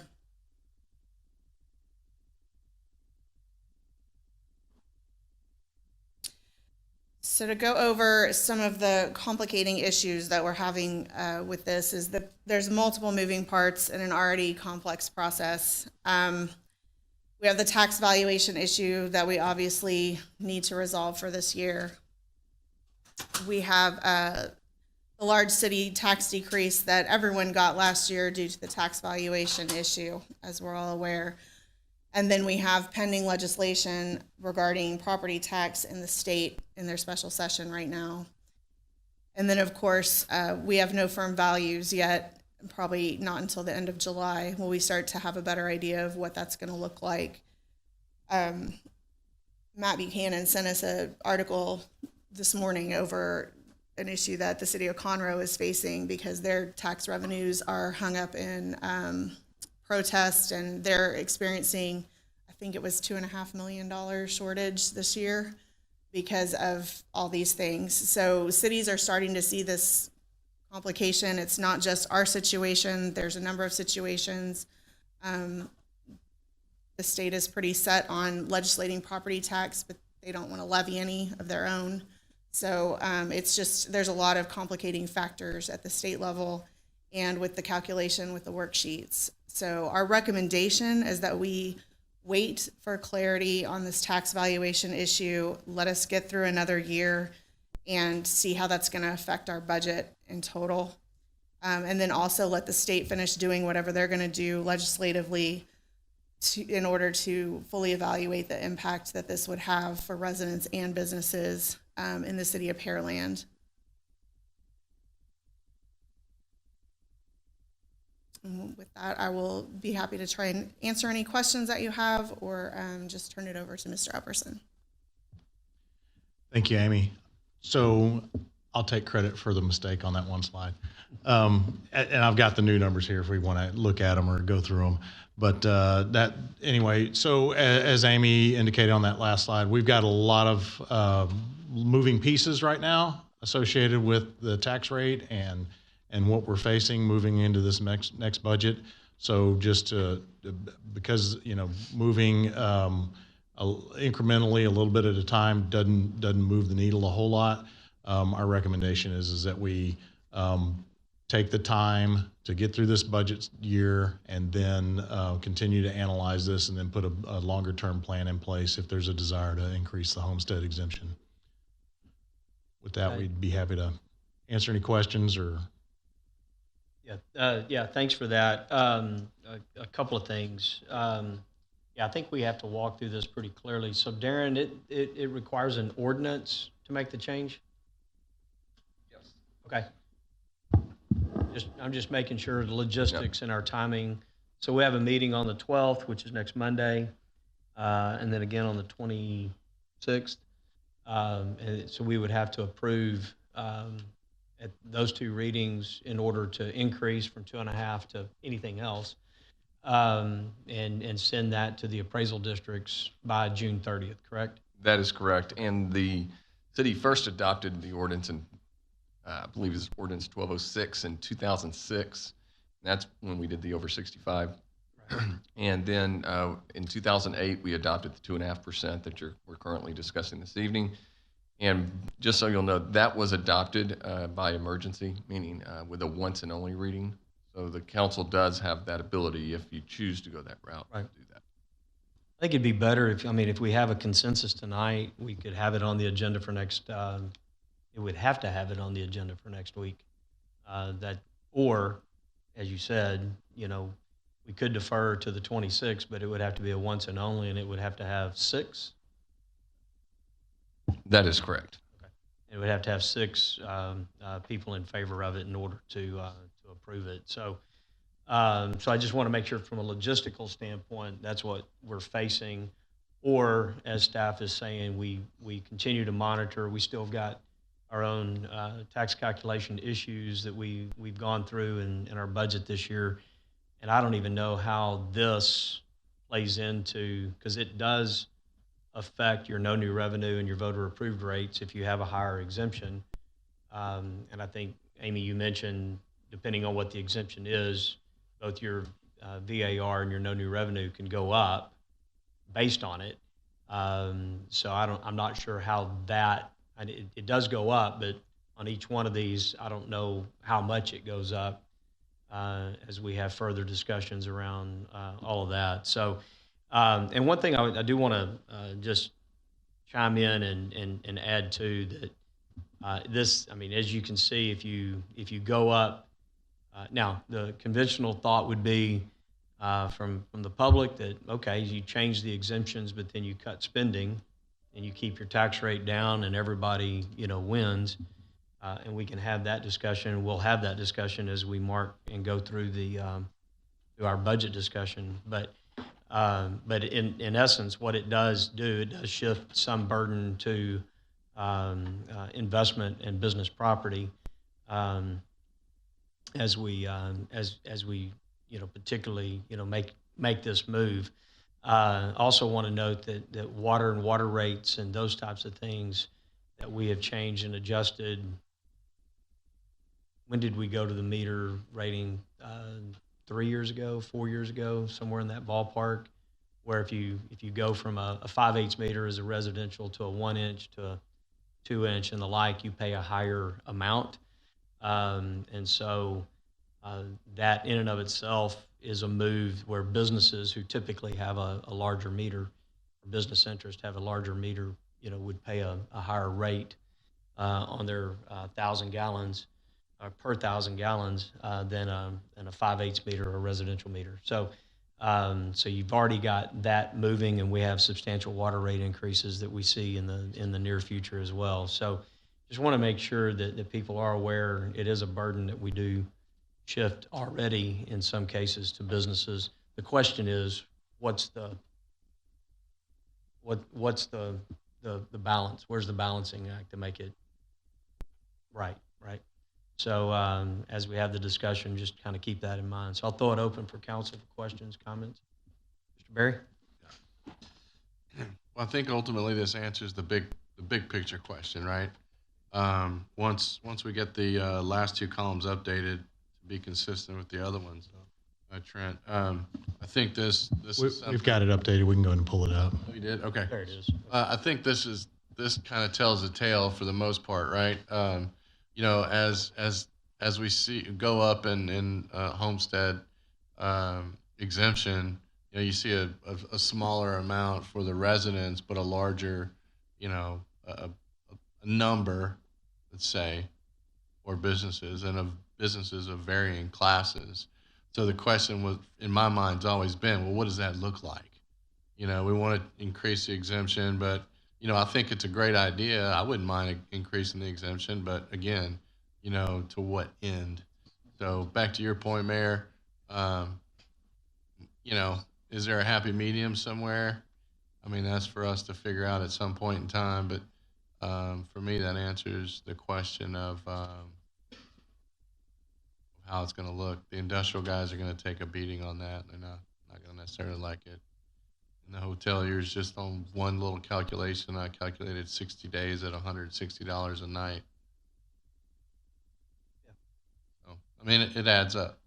Yeah, well, and it's incremental. And again, you know, if you're going to make a move like this, I think we need to have a long-term strategy of how and what we do, so it's not all at once, you know. And we calculated that when we did the 2.5. I was on the council when we approved that in 2008, and the thought process there was we would do some incremental change over time. It just stopped, you know, after 2008. So with any other change. So any other questions, comments? So on this slide you have, this is assuming there's no new tax revenue, correct? So if we did 20%, the rate would be 72 cents? Yes, I believe that's roughly, yes. So, Mayor, we all know that 72 cents with no tax new revenue is a deflated number based on the error we had last year, correct? So that number would increase to, let's say, 78 cents if we hadn't made that error, correct? That I don't know. Well, let's, or 75. It wouldn't be 72, correct? I think this accounts for where we are today based on last year's tax rate worksheets. These numbers would not, I mean. Real quick, I think what it attempts to do on the revenue and the value that's in here are the certified values as we know it today. It's not what's coming up in July or August. It's coming up, this actual certified values from this last year, and we kept everything neutral. So we do have that. They've actually been updated, I think, to current, like today's values, not where they were at the end of last year. Preliminary numbers, yes. Okay. That's the official word. So these are good numbers. They're not last year's incorrect numbers. Okay. So, Mike, look, Mayor, I know you asked where the consensus is. As a business owner and a residential, I think it's a huge burden we're already passing our businesses here. Earlier at my first meeting, we were talking about the insurance. Living in Brazoria County has become very expensive for insurance rates. As a business owner, I can tell you, we're not fully insured on our properties. We can't afford to be. And we're willing to take that risk. And so I think at some point we have to have a discussion, how much is a business willing to take until they break? And I'm not a fan of this. My answer is no. And certainly we can look at it down the line, but it's not going to be this month. That's my 2 cents. Remember, Kay, do you have a question on the slide there? I do. The column total paid and tax increase for small retail. I don't understand how y'all got those numbers. The math doesn't make sense to me. I'm sorry. Can you look at those? What it ultimately does is you're raising the rate.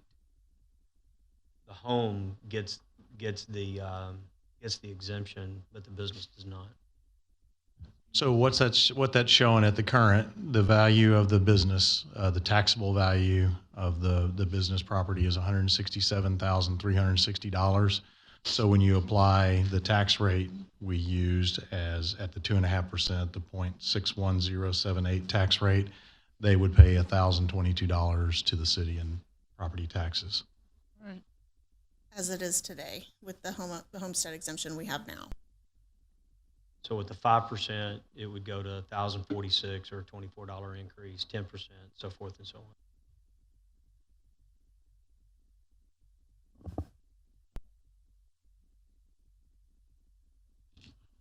I guess when I do the math, that's not what I come up with. But, all right, thank you. Member Hernandez? Okay, thank you, Mayor. I was curious. I had I got a breakdown from the tax assessor collector's office on the total number of properties, and she did hers without, it says with not including accounts with tax ceilings, and so it was about 23,000. So I guess there's about 7,000 properties that have the tax ceilings. That would be, I'm assuming, like seniors and persons with disabilities and so forth. Was this analysis done kind of with that overall across the board average, or would taking those out actually make a difference? Because some of the savings per homestead parcel that she came up with were dramatically different. So the difference there is that she wasn't holding revenue neutral. She was just applying a larger homestead exemption to the same tax rate. I see. Okay. Got it. All right. Well, I guess if you're looking for input and feedback too, one of the numbers that I guess she provided using obviously this different application was that a 5% exemption would see estimated tax levy lost about 2.25 million. And what would that number, I guess the tax levy difference be with this? Because I'm sorry, I'm trying to like reconcile both numbers in my head, and I'm not very good at that. So if we went 5%, what would the difference be in the total levy? I think if you go back to slide So- 3. I can't Yeah, speak slide- to whatever Ms. Bolinek provided because No, I'm asking for ours. Slide I was 5. just trying not to go back and forth between slide. Go to slide 5. There we go. So going from a 2.5% to a 5%, if you looked at the homestead revenue, which is the fourth column, Mm-hmm. so that's the difference in the revenue we get from the homestead. But again, in our scenario, the tax rate is going up at the same time that they're getting a larger homestead exemption. Okay, got So it. hers, that tax rate is staying flat, Right. and they're getting the larger exemption. Got it. Okay. So really, it comes down to: are we comfortable shifting a burden and providing very, very, I guess, nominal relief, but still something? And as the mayor said, kind of an incremental approach. I guess that was kind of what he said the intention was when it was first passed, was to look at it incrementally and kind of do it over time. I guess if you're looking for feedback, I think that trying to at least set a goal in mind to move incrementally would be a good thing. I mean, this is something I've been, looking at or trying to, bring forward for the last 5 years, and it just seems like every time we keep pushing it. And to the mayor's credit, getting it on here, I was really nervous, about this timeline, and so just getting it, before us. I mean, I would like to see some incremental approach. So, I mean, even if we did come back with the scenario of, what, some of these assumptions would mean for us with the state, factors kind of, played out a little bit more on that 5%, I would prefer to take a look at that. So we can certainly do that. And I just want to remind that, we spent a lot of time tonight talking about all the financial needs of the city. Correct. And, how we want to hurry up and fund all these internal service funds. So we can't do that in an 8% inflation environment while cutting our revenue. I just want to make that, No, I know that hard decisions so are going to have we to can be do made. I whatever understand scenarios that. you want us to do, and we're happy to do it. I just want to make sure that in the spirit of presenting the internal service stuff, we don't forget and Sure. lose sight of I that. just want to have the opportunity to at least examine what the possibility is without letting the timeline expire. I obviously don't want to act in haste, but I would like to set at least some marker in place so that we can examine it. And that way, when people do come and ask about it, we're better prepared to tell them, okay, well, this is what would have been, the outcome of this decision or of not making this decision. It's just, this is something that I've So 5% for the immediate, is that what you're looking at? That's and then what I would- phasing it in? That's what I would prefer, yeah. If we were looking at this, I mean, anything above that, I think would just be looking at that other table that you provided. That shift just seems wild. I'm thinking, as a former business owner here, I could stomach these things, these increases, and I think we've talked a lot about trying to continue to build out our business tax base to take some relief off the homeowners.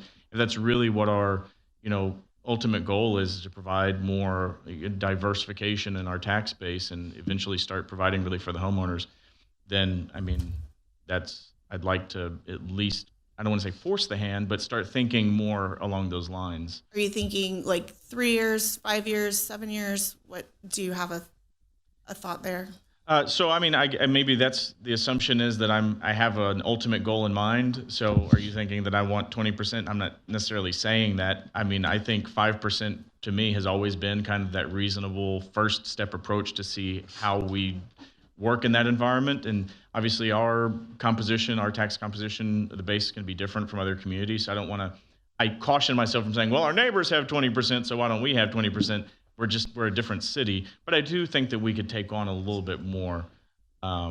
So I think for now, moving into 5, and then we can think about what 10% would look like 3 years from now or something like that. I would be comfortable with that.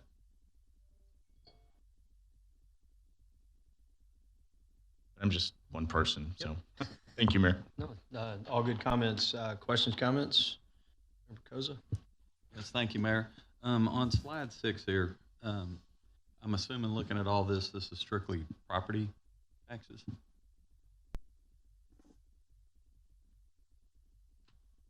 I think your question is not inventory, no inventory or personal Correct. property. Well, that's what my follow. I just want to make sure. These slide values were taken off of the Preliminary. CAD? or- Yes. But it's property taxes. It's real property. Yes, sir. Yes, sir. Okay. So it's not the ad valorem taxes that manufacturers incur for inventory, your office. This is a taxable value from, the property tax So only. we're looking at increasing taxes on the businesses that are in the manufacturing realm, plus on top of that, what they already owe on their ad valorem for inventory. So a car dealership gets tagged for their inventory on top of what we're looking at roughly here. Oh, that's a good question. Yeah, I think that's how. Because most people don't understand Preliminary, that's- businesses don't have just property. Right. They're No, it's more just, than- it's just the assessed taxable value Okay. on the property, the land and the improvement. So a double hit comes at, because it's not taking into effect that Right. on the inventory and additional taxes there. So he's, When does the inventory tax get taken into consideration? I mean, obviously it's got to be as of January 1, right? Yes. So where and how does it show up on your? Second bill. Yeah, I think in You get a second gross, bill. these numbers are right. Really, the question is, say for the small retail, that 167 value, that could be a true underlying real property value of 140, and it could be a business personal property value of 27 combined to have that effect. And same for the hotel. The real property could be 7.1 million. If there's another 800,000 of business personal property, that would be an addition. So I think all their numbers in gross are correct. It gets down to your examples, and does anybody have a small retail that has taxable value of 167? What would that? I think they've actually pulled these directly off the tax roll, Okay. right? these are specific businesses that we pulled off of the CADs. But it's still property taxes, not the additional taxes. of- Correct. Property only. I thought we were missing a piece here. So that's what I was curious, because I mean, it's even much more when you throw that in. Of a burden for those that have an inventory, yeah. Well, you got sales taxes, I understand that, but we're just talking about property. And the taxes, when you're hit on the businesses, your manufacturing is hit more. I don't see Matt here, but he explained to me one day that he was explaining to a company that he was trying to court coming into Texas. And he got a real quick education about what your ad valorem taxes on your inventory does to a business, more so than just strictly property tax. So that's what I was looking at. I just want to make sure that I understood that this was strictly property and real property taxes as far as that goes. So as far as that goes, for looking at this slide on page 6 here, it is a small amount passed on to the homeowners. We are hitting businesses with a rather stiff increase, so I would not be in support of it.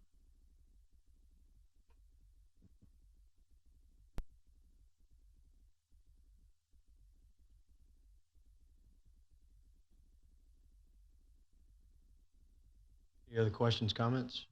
No, looking at the discrepancy or the disparity, I guess, if you will, between the small amount saved compared to the large amount passed on to the business owners, it would be hard to support this. You were mentioning you didn't think these numbers were No, I right. think What- there's a few numbers that are slightly off, but it's just very Oh, slightly. okay. So Okay. it is just very slightly, but Maybe some rounding errors. it's not enough to change my mind. What it does to the businesses, it's not fair.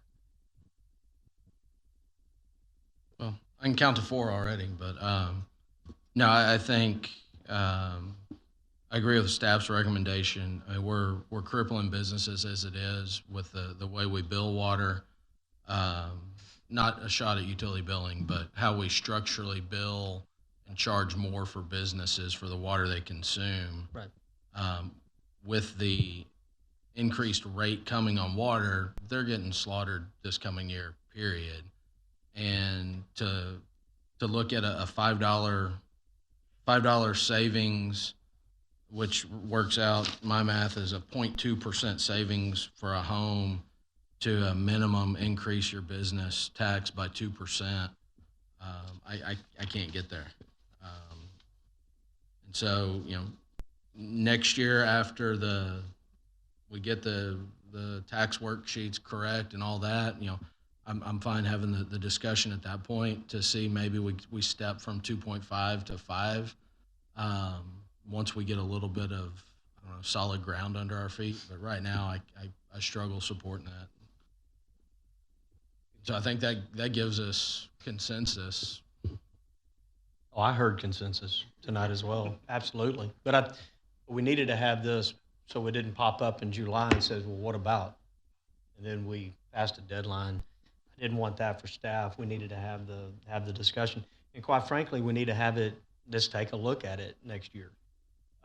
We do. We need to, for those, just in the public, I mean, we're still dealing with the tax calculation worksheet and that error and what that did to our tax rate and how that affects this next year, because it does have an effect as we move forward. And so making this change on top of really not knowing how that's going to affect us, and it's a function of the calendar. I mean, we can't change the legislative calendar on the June 30th and letting the CADs know what we're doing. That's set in stone. It's been there for years and years and years, and so we can't change that.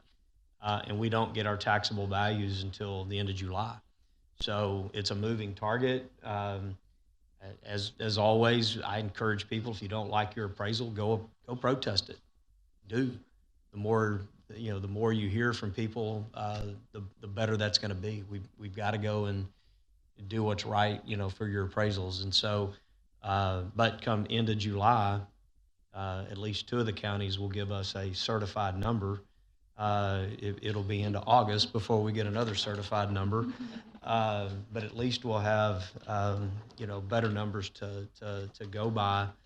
And one of the things I think we're endeavoring to do is, by bringing on Assessments of the Southwest, I think will help us over time, is we can be looking at this in a much broader, holistic, higher level view starting in April, with the preliminary rolls as they come out in April, May, and June, and we can actually take a look at what's happening. Now, we don't know what all's under protest until later in May and early June, but we can at least be aware and start looking at what this process is going to look like. But I agree. I think making the move, and just let me back up, in '08, the thought was if we increased it to 2.5%, let's see what that does to our budget. And remember, we were a super fast growth, high growth community at the time, and so growth and new value was going to absorb and come online, as opposed to where we are now, where our growth rate is greatly slowing. And so the thought was, whether we got to 20% or 10% or where we ended up, the thought was add incrementally over the years to get to a certain amount. As we continue to grow, that growth would make up for it.